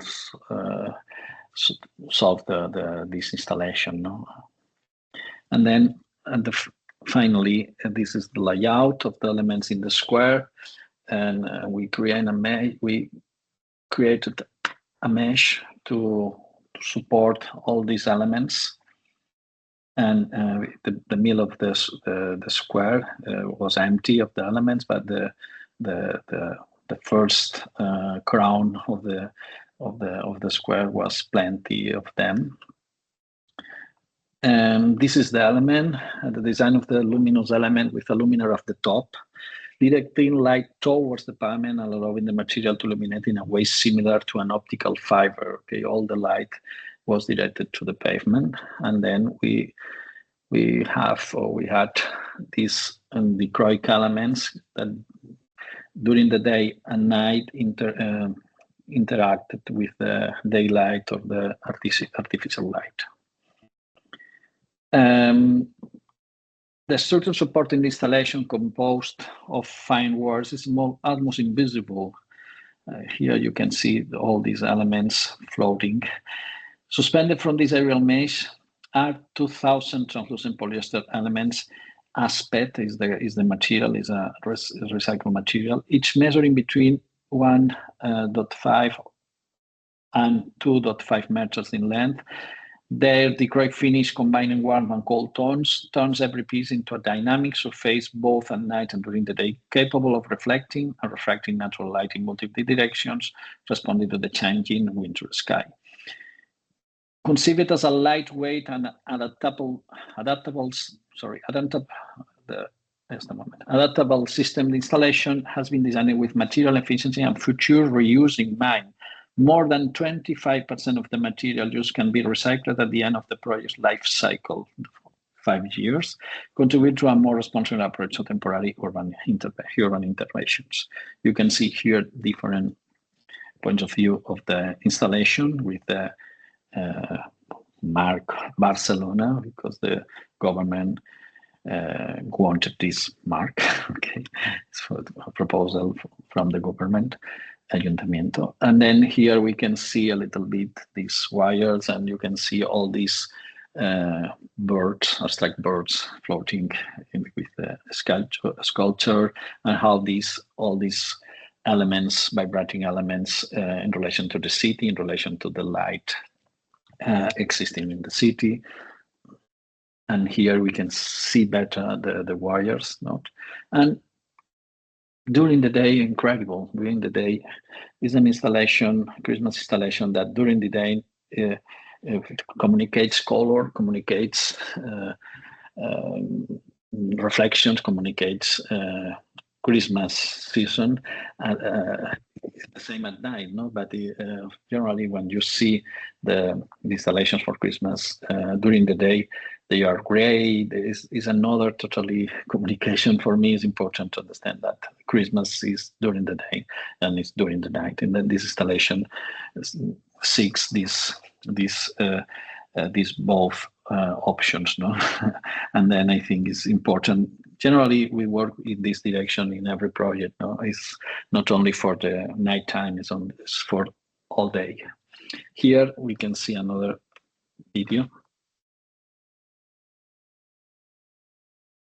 It's incredible. You can see this boreal aurora is the reflection of the pieces in the pavement. That's incredible.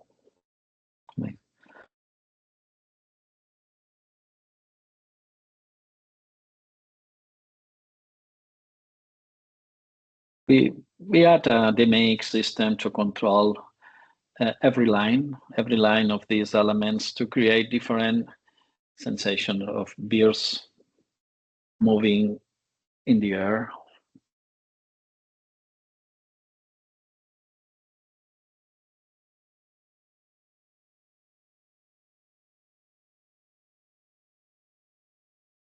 You can see the movements here, like estorninos. I don't know the name in English of these birds.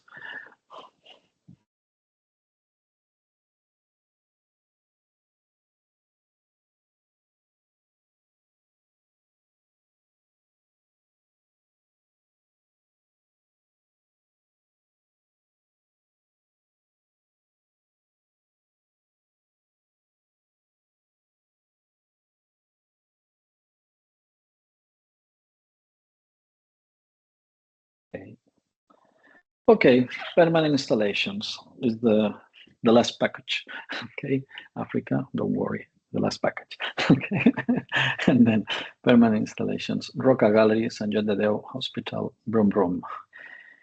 Okay, Roca Gallery. Roca Gallery is an old project.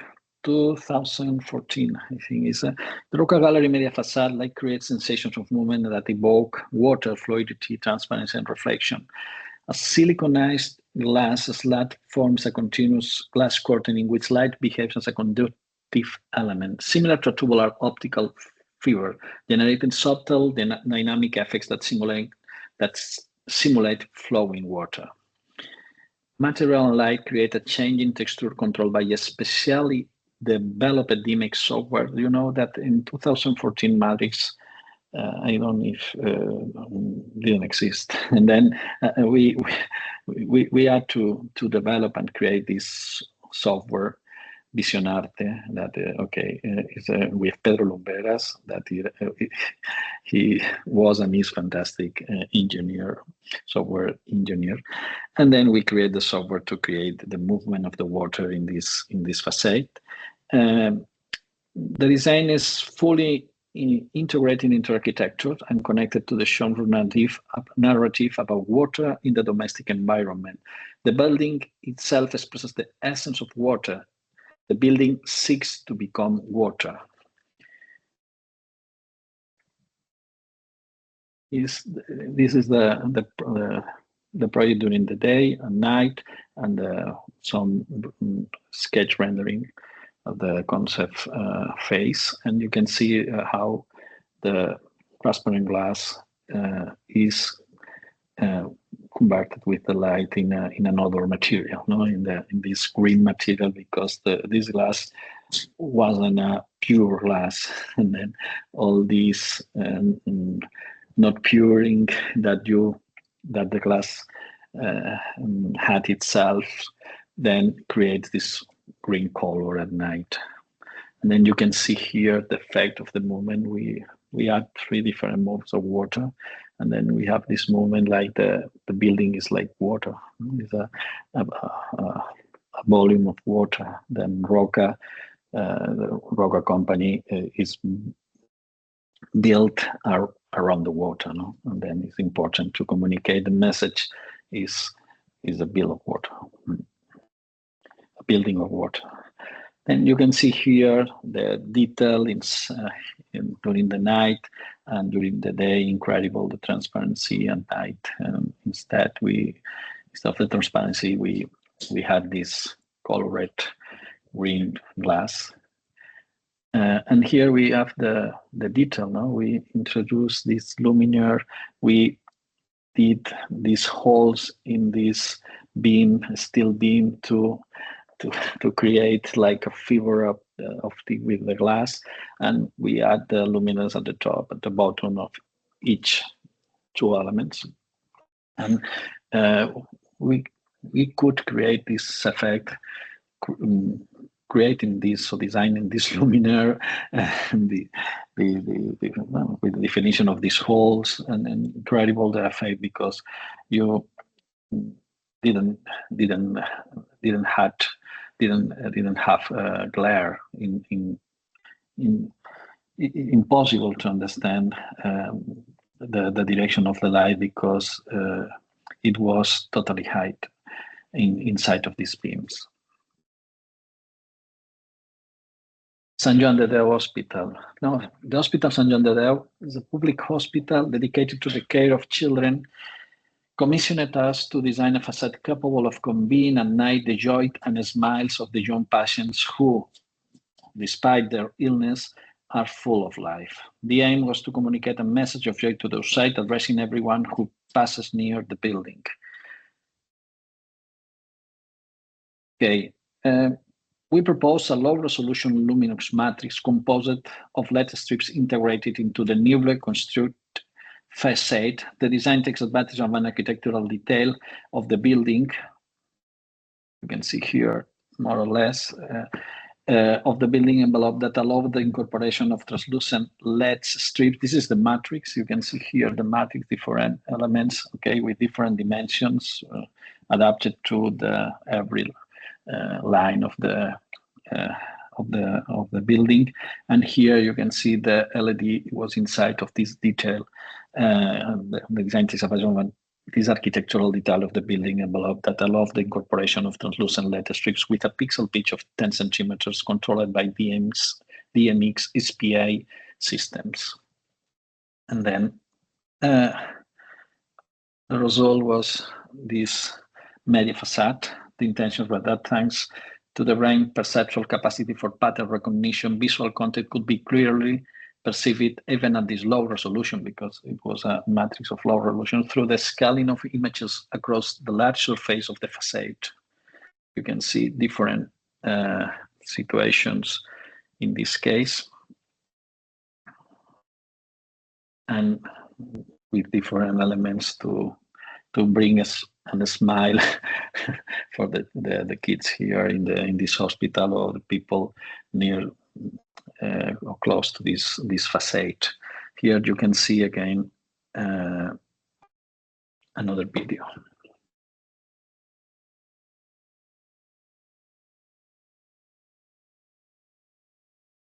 Love, always love.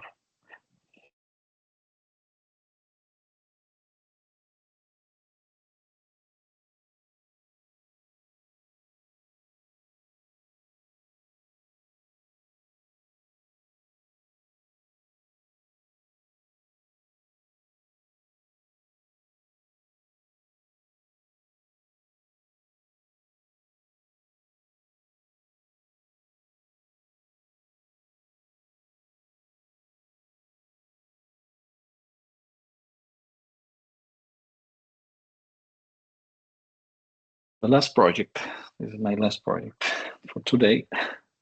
Room Room with David Torrens, a graphic designer. We both developed this project. The Room Room is a permanent interactive light art installation in Barcelona that invites passers-by, both young and old, to transform the entire square into a playful environment where the sounds of city life become a luminous visual jazz. A game of light that fills the night with content, acting as a large-scale equalizer that reveals the intensity and rhythm of the city's sonic landscape through color. And the installation combines color and sound through 522 in-ground linear luminance embedded across a 3,300 square meter surface, arranged in a pattern inspired by sound waves. This is you can see these elements in the ground is the reflection of a wave sound, and then all this project talks about the sound, the voice, about people. No, the let's respond to the intensity of voices and to the ambient acoustic activity of the city using sensors distributed through the plaza, through the square, and we can see these elements here in orange. In orange we can see these elements to catch these sensors to catch the sound of the city. And here we have 5 trumpets to catch our voice and play with this, and to play with this square. In essence, Room Room creates an interactive public space where sounds becomes light, offering a shared urban experience for both visitors and citizens. Ultimately, the aim of the project, is important, is to create a luminous game that empowers citizens, generating smiles while conveying the idea that raising one's voice can transform perception and actively influence the urban environment. Through this playful interaction, the installation suggests that individual expression can shape shared space, and metaphorically, that collective voices can contribute to change in society. It's important to understand, because the experience of this place, when you talk, that with your voice the space reacts. Is incredible how you can feel better that with after to put your voice in these trumpets. And then I think is a good. It's important to understand another thing. One of the challenges faced by permanent urban light art projects is the need for long-term maintenance structures and clearly defined responsibilities. Without adequate technical and economic resources allocated over time, installations of this nature can gradually stop functioning. In the case of Room Room, responsibility for the project is shared between the Museu del Disseny de Barcelona, which commissioned and funded the installation, and the maintenance departments of the Ajuntament de Barcelona, the government. As often happens with hybrid projects that sit between culture, public space, and urban infrastructure, the absence of a specific long-term maintenance framework can create difficulties in ensuring their continuity. At present, the installation is unfortunately not in operation, illustrating the importance of developing more precise strategies for the conservation, maintenance, and management of performing light art within the urban environment. This is the last video, it's the end of my speech.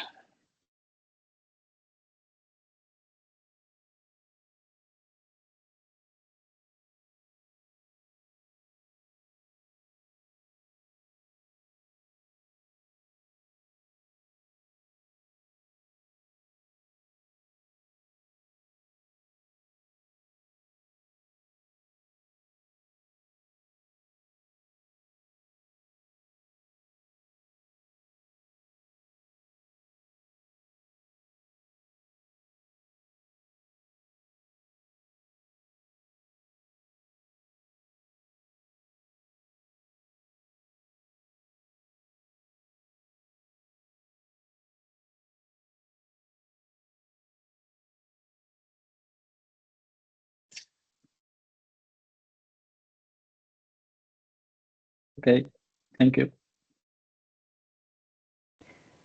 Thank you for sharing your words and your wisdom and your experience. Thank you. Now we are gonna start with can you stop sharing the screen, Maurici? So we're gonna put kind of the four of us in the middle, okay. And then instead now, of like that. The thing is, in order to start kind of the roundtable, first I want to ask anybody on the audience if they have a specific question, or if I shall open some of the discussions and then we can start. As we have kind of a little bit more than half an hour to finish, my idea is that anyone who want to have or ask anything, if you can raise the hand, then we will give you kind of the option to participate. Just to start, instead of asking a specific question to any of you, I would like to kind of put all that we share all together and starting a topic and see how it works. I think it's really interesting that Maurici kind of put the theme about the permanent installations or the ephemeral installations. And when Chiara was talking about the ecological light pollution, we all went to natural spaces. And when Sophia was talking about the light art, all the examples of the research are about a specific pieces, and it's really interesting how she linked time, space, and time, space, and art. But almost all the examples, they kind of have a roof or have kind of a specific box where it performs. So what happens when part of the ecology are the human beings, and the human beings have the need of interact and communicate? And we need all this message, as Maurici put, to kind of expose it. We need to shout them out loud, and sometimes we don't need to use the voice, but we use the light to shout them. So the question would be more how that would be an example or not of light art. How would that be respectful or not with the ecology? Because we have an urban environment, so I think this kind of other rules apply, like in a forest or in the mountain. And in terms of kind of all these social needs, or there was kind of the concept about the light interacting with colors, with materials, with beings, kind of species in all of your different talks. So I think that's a kind of interesting topic and challenging topic to start the conversation in order to find kind of a bridge between all your expertise. So who accepts the challenge? Could you repeat? Could you like repeat the question again? Yeah, I think it's more it's not that a question, but a doubt that I have, or something that I would like to discuss in order to kind of form in the theory. Because on an urban environment, we have human that needs to socialize. And the rules that connect us as human beings and socialization and communication are not the same like in species or animals. So turtles, I think they interact with they don't. But in humans, we have a lot of diversity and a lot of different things. I see Chiara laughing. I don't know how to put it. It's like, how does the human ecology interact with a built environment that is kind of the city, and how do we put all that together? Because on the city we need pots to live. All my projects are in the center of the city. It's not okay. This is and you know that Barcelona has the restrictive rules talking about light pollution, because it's not easy to develop a project in the urban environment in Barcelona. Okay, and then obviously, in my case, I put in the first step the human, okay, the socialized, the human beings, okay, but when we work in another environments, we respect all the. It's different to work in close to the river, or it's different in close. I put a photo of Barcelona from Barcelona photos when Collserola is dark, totally dark, but obviously you could see the Akbar Tower and illuminated the Sagrada Familia. Is obviously we have to socialize among us. Yes, it's true, but in this case, my point of view is okay. Is respect every environment, how we in the best way that we can manage the situation, and always respectfully and respond with responsibility. But it's important to protect the darkness and the projects, or ward the projects from the darkness. Yeah, obviously we have to socialize, and then it's sometimes not easy to balance between, and then it's important to understand localization. For me, it's important to understand the time. Okay, not the time only for talking about the duration of the installation, talking about the time related to the people, like Christmas season or something like this. Is important because people ask this kind of the events, this kind of the Christmas light, and this is my point of view. It's important to understand the localization of the project, and always to be respectful with the environment. Not that you have to make a balance. I will also like to add that when we speak about light art, we usually go to art pieces that are created with electric light, but light art is a discipline that works with light. And we also have solar light. We can use sunlight, we can use moonlight. And there is many light art pieces that actually work with sunlight.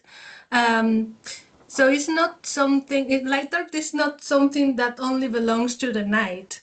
It belongs to wherever light is, and there is a diversity of pieces that can be placed in different times and in different settings. That actually work with light. There is also here in Catalonia, I think it's in Catalonia, the Olot Festival, Uernia, which is a light art festival where the main source, it used to be, not right now, but it used to be fire. So there is this preconception that when I was saying on my talk, that we usually go to artificial light, and when we go to artificial light, we'll go to electrical light. But light, it is not only electrical light. We also have all the natural sources and all the other artificial lighting sources that are not electrical. So in that way, I think there is many ways we can connect with the environment in a more friendly way. Let's think about these light art pieces that are powered by the sun. So, of course, there is a few things that we need to see. If we have plants there, are we creating shadows? Are we creating different reflections that might start a fire, for example? Of course, but that's the same of any other human construction. It is just the same. And as Maurici said, it's also something related to the seasons. And we have to remember nowadays we think that, okay, Christmas is something that capitalism invented because of the Coca-Cola, Santa Claus, and blah, blah, blah. But actually, Christmas, it has its own mythic origin. So nowadays, even though if we don't think about it, there is all this mythology that go through our DNAs and we respond to it. So it is that's why during winter time in the southern and in the northern countries, we have these different traditions that are connected to light. So, for example, in the winter we have Christmas, and in the summertime we have San Juan, right? I don't know how to say it in English. It got to me Catalan. I'm sorry, but uh, so we have different traditions that are connected in our different cultures that are related to light. So what we see now is a different translation into a modern language of those traditions that come from ancient time. We didn't invent Christmas. It was called something before it was Christmas, before Christianity, let's say.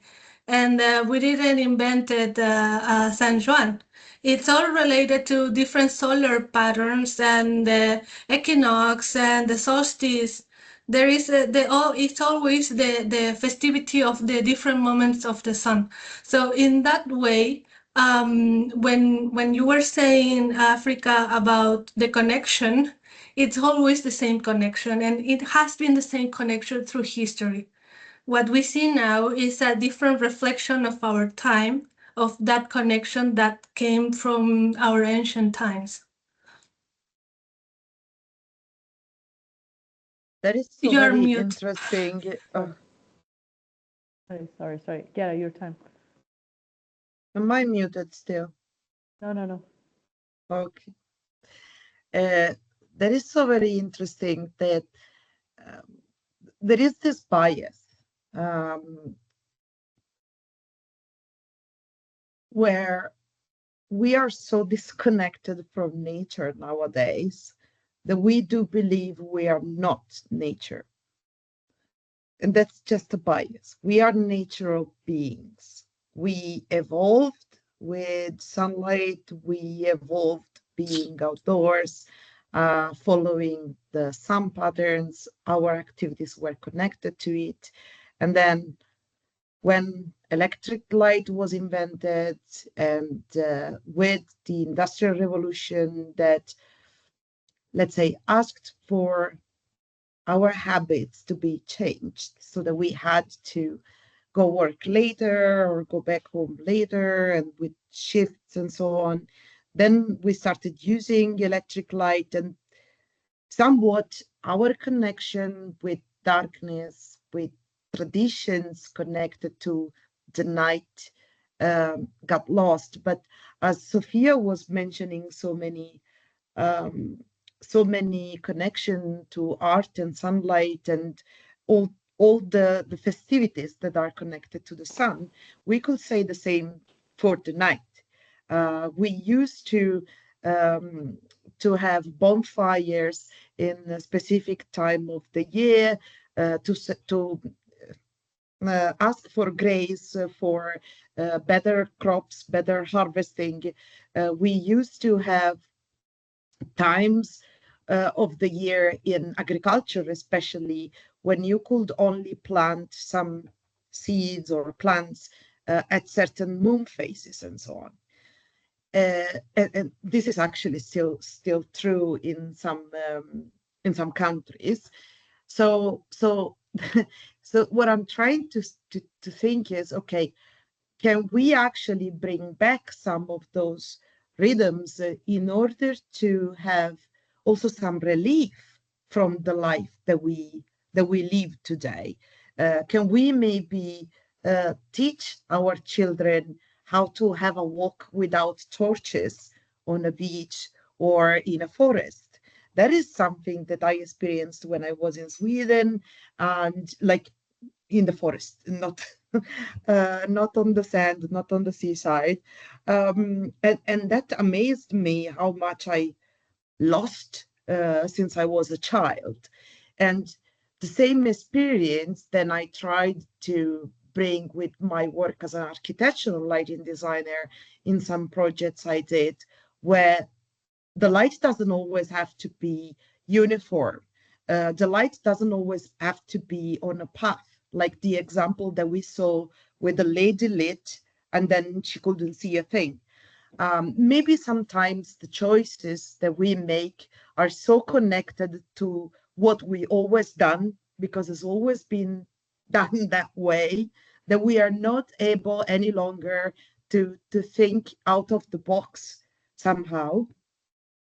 And I don't know if there are already questions in the chat. Otherwise, I'm just gonna say one other thing. Yeah. Finish, There and then are. I'll link with it. Okay. The last thing I wanted to say is time is fundamental, and I think that we also have to respect the time of nature. And what I'm trying to say is that for some installations, from some art pieces, and also for architectural lighting, I believe that those installations and architectural lighting could be turned off if nature calls us to do so. That is a responsible thing to do. And that is something that has been done in the US, turning off lighting, turning off a very important piece that is the tribute light for the 7-Eleven, done by our colleague Charles Stone and studio, Fisherman Stone. And it is done all over the world with some very important monument. And bird migration is just one example, but I could say the same for sea turtles hatchling is just 1 month, and we don't really need light on the seaside.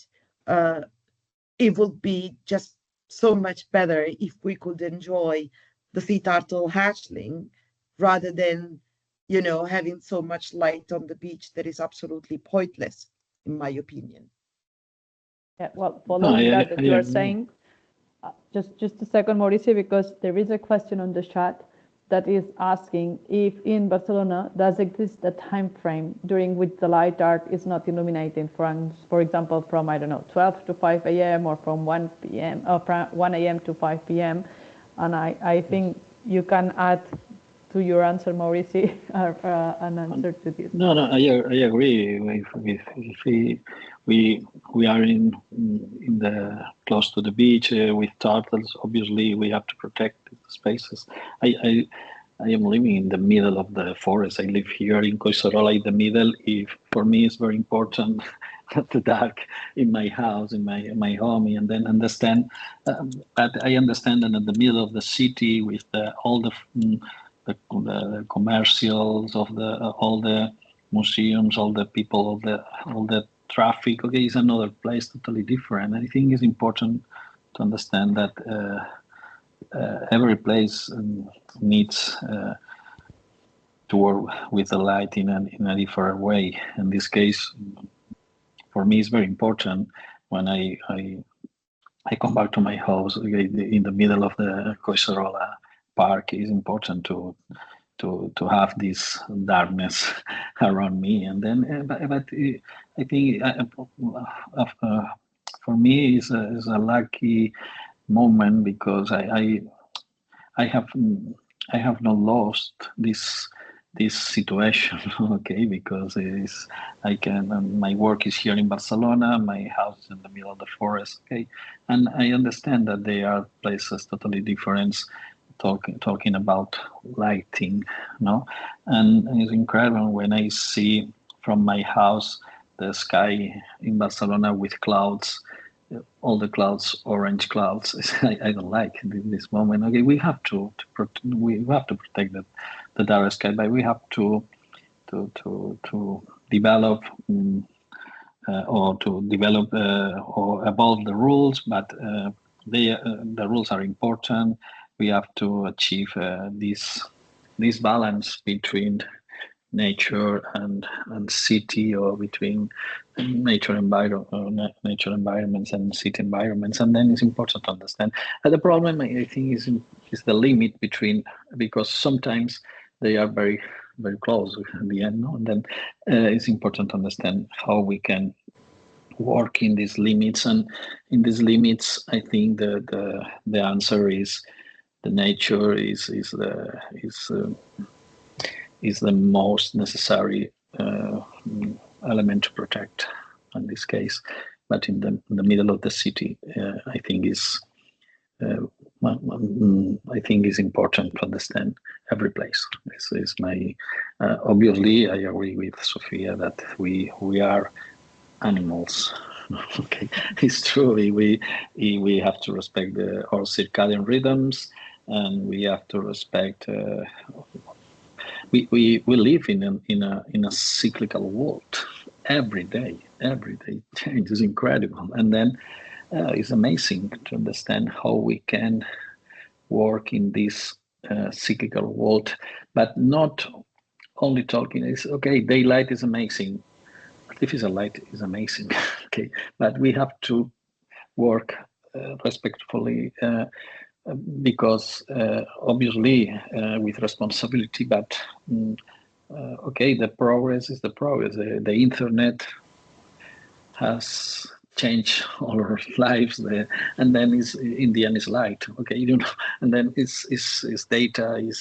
I think it's not a problem. The technology is not the problem. The progress. The problem is how we can manage the situation. We can adapt to these situations, but I think is always the same question, no? In the progress, and thing is not, for me, it's not okay. It's not bad, but it's not good. It's only about how we can manage all these situations to understand the progress of this evolution of the civilization.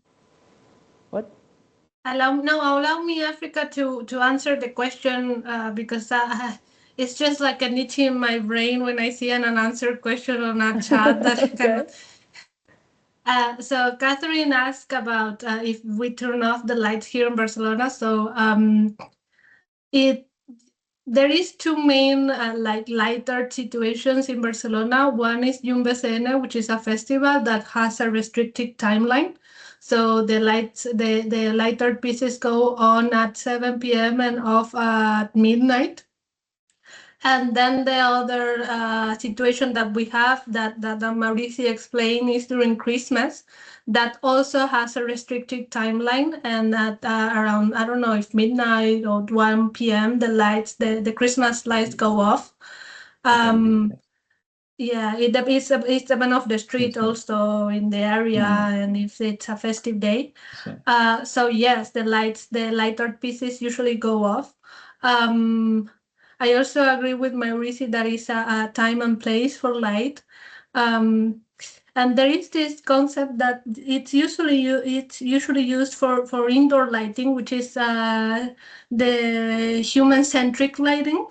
But there is this other concept that I think it's starting to rise, and it's starting to be more and more research, which is human-centric lighting, no, life-centric lighting, which is the light that is focused on life. And when we speak about life, we are not only speaking about humans, but also about the trees and about all the other species that live with us, even the awful rats that we have in all the cities. And the pigeons. I hate pigeons, but okay, they are part of nature. They are. So when we speak about life-centric lighting, there is also this situation that, of course, as lighting designers, when there is no control, the only way, and it's I think it's a little bit connected to your previous question, Africa, what happened when we need to shout.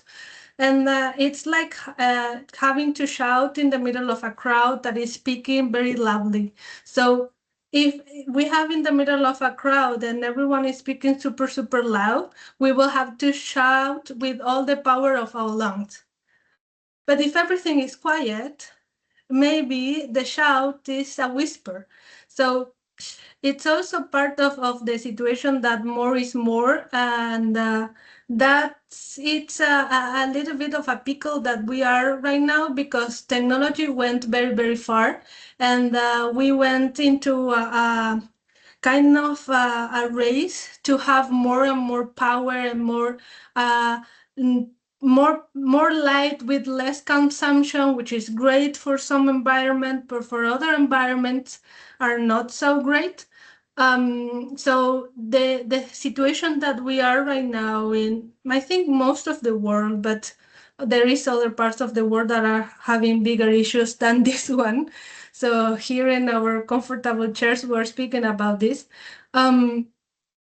Is the fact that maybe we have to start to clean all the mess we did with the lighting, and to start to have lower levels. So when we add light, it's intentional, and we don't need to shout. We can whisper, and our whisper is heard.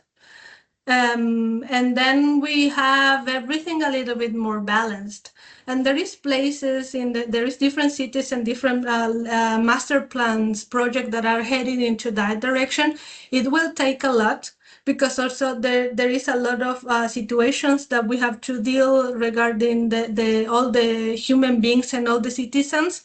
They are used to certain levels of light, and we need to be re-educated in the levels of light we can and we have to consume. Also, right now, I'm surrounded, I have 3 screens, one light ring, one light, another reflection of another light. And I'm a lighting designer, so I know I need to do a cleanse in my eyes. But you can imagine all the people watching their phones with the lights of their house and watching TV at the same time.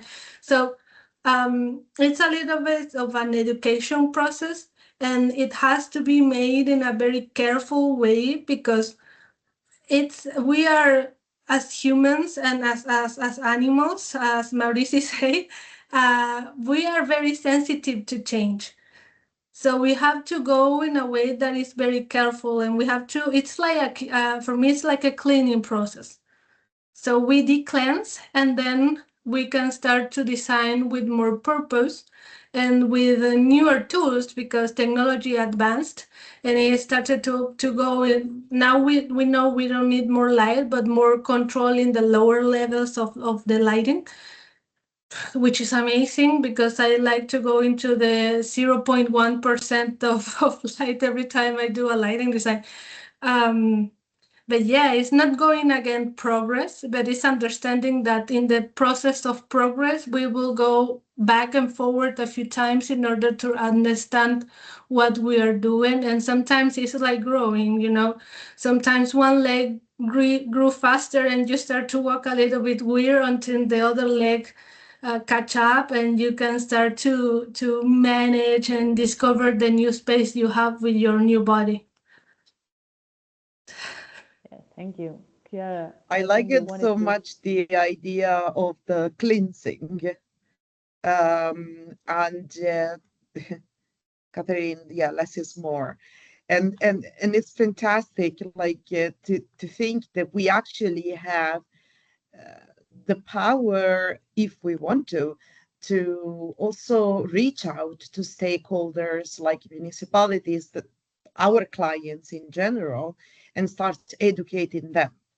So instead of accepting any project as is, we could actually try and say, okay, let's look at this from another perspective. Let's have a night walk. Let's deal, or let's devolve some of the design time to do a mock-up. And if people appreciate a darker one and a lighter one, and what happens when I design the space to be lit only some places and not others. And the key for me is double-sided, as I think I mentioned already. One is information, context, and science, and the other one is collaboration. when we bring these two things together, we get this science context informed design that also allow for conscience to grow around this. And again, as Sophia mentioned, we are sitting in very comfortable chairs, but there are places where we talk about light poverty, we don't talk about light pollution. There are places where people cannot even study at evenings because still they do not have access to electricity. And also there are places where, unfortunately, darkness is connected to energy cuts that are often related to bombs and wars. And that's so very frightening. So also when we talk about darkness, we have to be careful and knowledgeable and understanding that it's not the same everywhere. But here, where we have the power to make a difference, in Europe, where we have so much nature besides cultural heritage, maybe here, especially since we are sitting in comfortable chairs, then we could try and make a difference with starting with our designs. Yeah, really inspiring. Yeah. Okay, I can. Yeah, I may. Yeah, I think we are animals, okay? And then it's important to understand that as animals, we are pedestrians, okay? And then I think one of the most important things is to change the city as a pedestrian city, because when you are walking, speed changes, allowing us to perceive the city differently. I pay closer attention to what's around us, but the regulations, okay, are created by the cars, are created for the cars. And then it's important to understand that the cars are light in itself, okay? And then it's not, if we can reduce the quantity of lighting for the car and work a little bit more in this pedestrian way, because if when the city is more pedestrian, the light can be lower because our speed is different and our pedestrian pace is different. And I think it's important not only to talk about lighting, is talk about that. Okay, the natural environments is more than the pedestrian than the cars. Okay, in this case, it's important to create a pseudo-natural environment inside of the cities. I think it's important to understand that if we can adapt the cities to this pedestrian concept, we will be able to reduce the quantity of light in the cities, and then we can see with less light more than this moment. And then I think it's not only light, always it's important for us as lighting designers or light artists or blah blah blah, but it's important to understand that we are more, no more. It's important to understand that the city needs changes, and okay, I agree with the progress is. We have to manage the progress. If not, the progress is up over you. And then it's important to control, to understand, grow up. It's important, but it's not bad. But okay, maybe can be good, yes. But if we manage this process and we understand, like persons with responsibility, to understand that we need to work together to get to make better the city, in all the aspects. Yeah, truly agree. I'm gonna try to link everything that you have said. We started with Sophia with kind of the religious almost or something like that it was really important, the sense of community and the safety. And then Chiara said that safer doesn't mean brighter.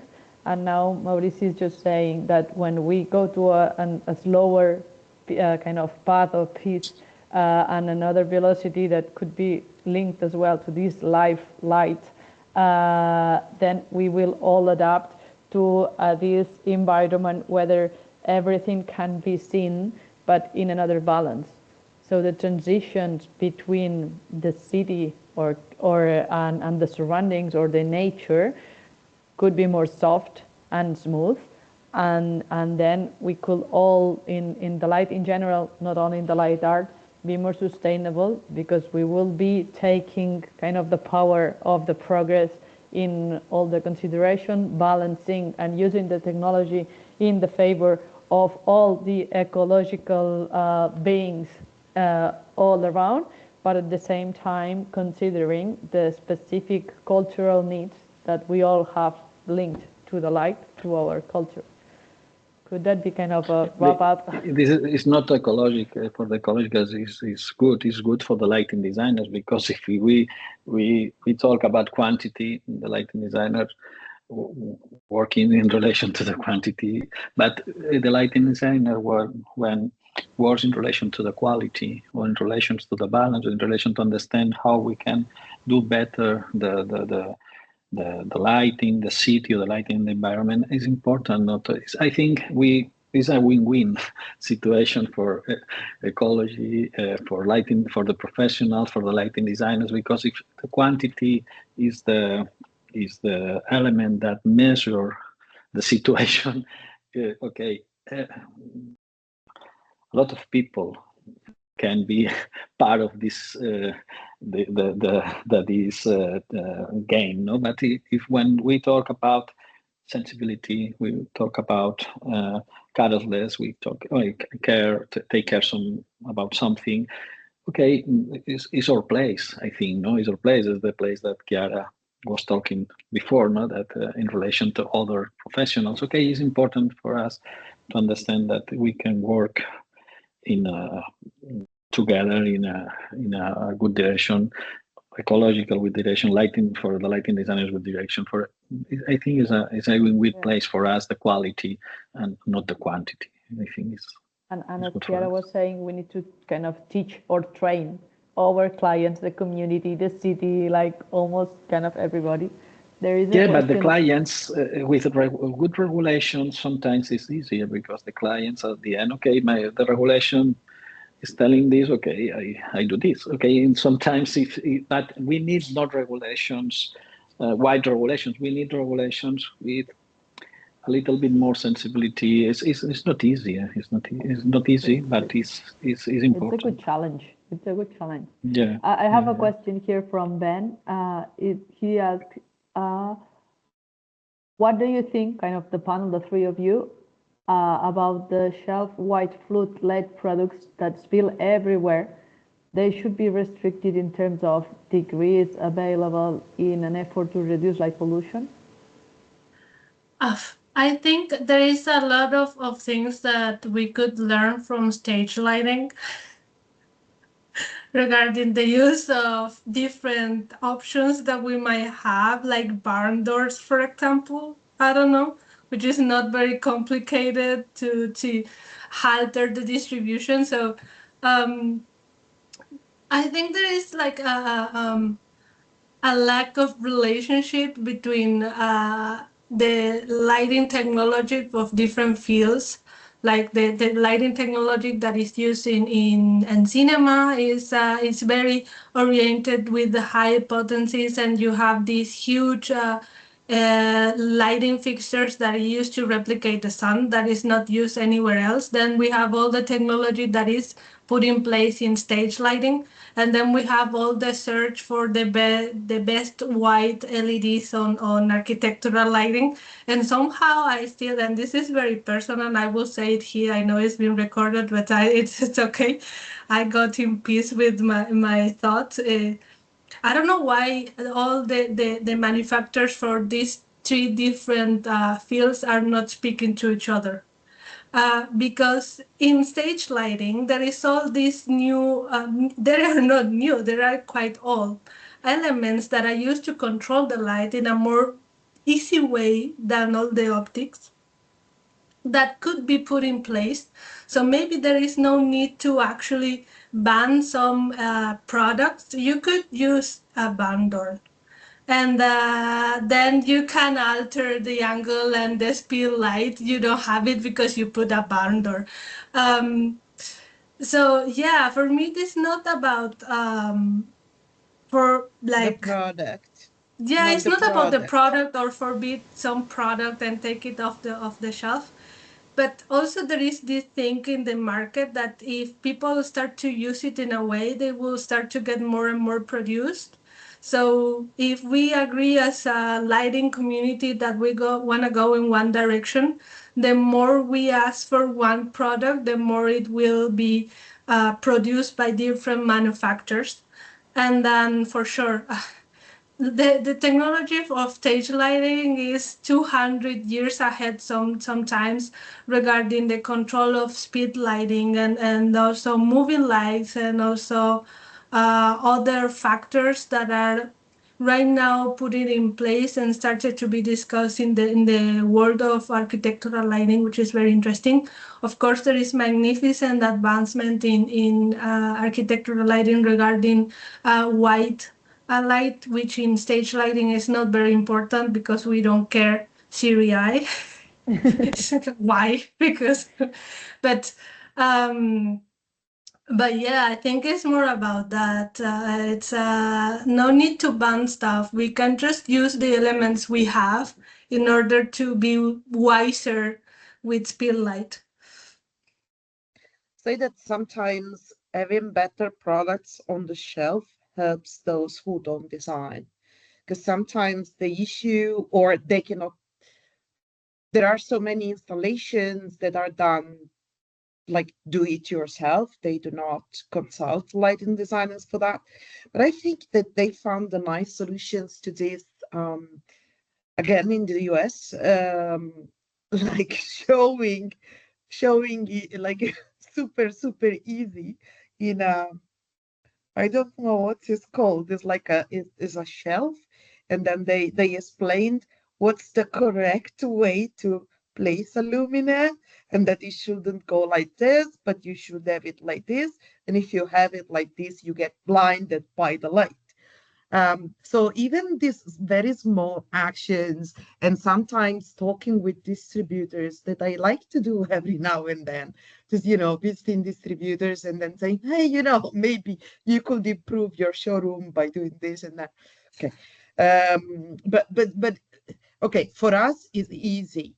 I also agree with Sophia, barn doors, so many others, filters and whatsoever, concentric lens and other things that we could use. We don't need better products on the shelf. But for the consumers market, is an absolute mess in terms of flicker, and therefore the drivers. That's another discourse. But also the absolute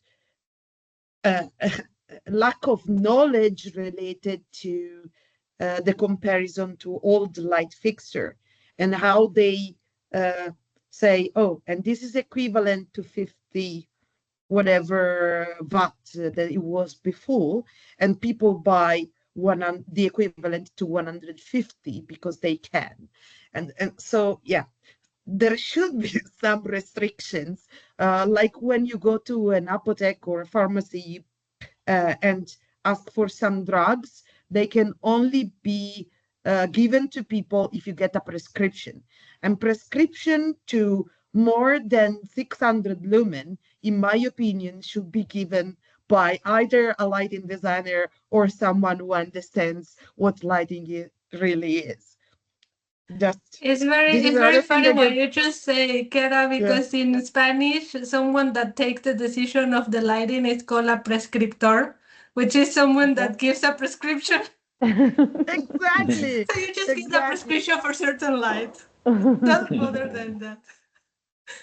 It's like And then this, there like is, you have a shelf that this one you can buy because it's less yeah. than 600 lumen. You can do damage, but not so much damage. And then everything else is like under a lock and you need the prescription for it. That could be really interesting. I'm afraid I have to cut you out. We have reached the end of our time. I think this conversation could be kind of longer and longer and really inspiring. And maybe if the audience asks for it, we can make kind of another day, because we are really happy about how much people has been joining us and been listening here. So I don't know if you would like to share like a last word or something just to wrap up, would be really, really nice.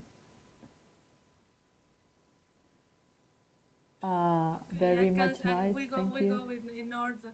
Yes. In order of speaker. Okay. I think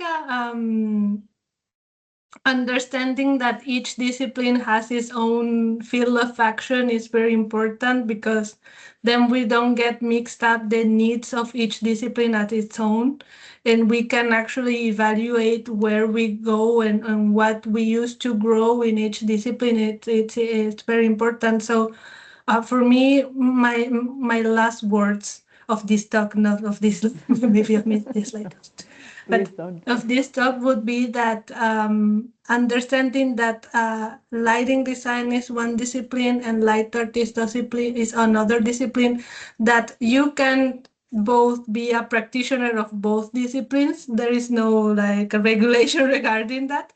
Can help people to understand when we can use light in one way and when we can't. So in an outdoor street lighting, there is no need to go into certain levels, but maybe when you're creating a light art piece that speak about something in special, you can play with the levels of light in a different way, and depending of the environment that you're gonna place it, of course. But it's more like an artistic approach, the one with the levels. It's also the one with the time, rather than when we work in lighting design, stage lighting design, or architectural lighting design. We have to have in mind other needs, because we are not the only language that is being part of the whole creation, but rather in light art, the light is it by itself. So that will be my last words of today. I don't know if the last word of my life, but for today, that's it. Thank you. So, Chiara, Okay, another of speakers, right? Then I would like to build on Sophia and suggest that sometimes a light artist, a lighting designer, and an architect are not enough to create good spaces and safe spaces after dark. Sometimes you need a sociologist, some other times you need an ecologist, and your clients will not be offended if you ask them to bring them on board. One other quick thing is I would like to use this time also to thank Africa, Andrea, and everyone at CICAT and in general in the project for having us here today, because it was a brilliant conversation. I very much appreciated it. Thank you so much. Thank you. For me, thank you to be part of this table, okay, of this conference. I'm happy to be part. I think it's important to talk about light. It's important because we have to increase the culture of light.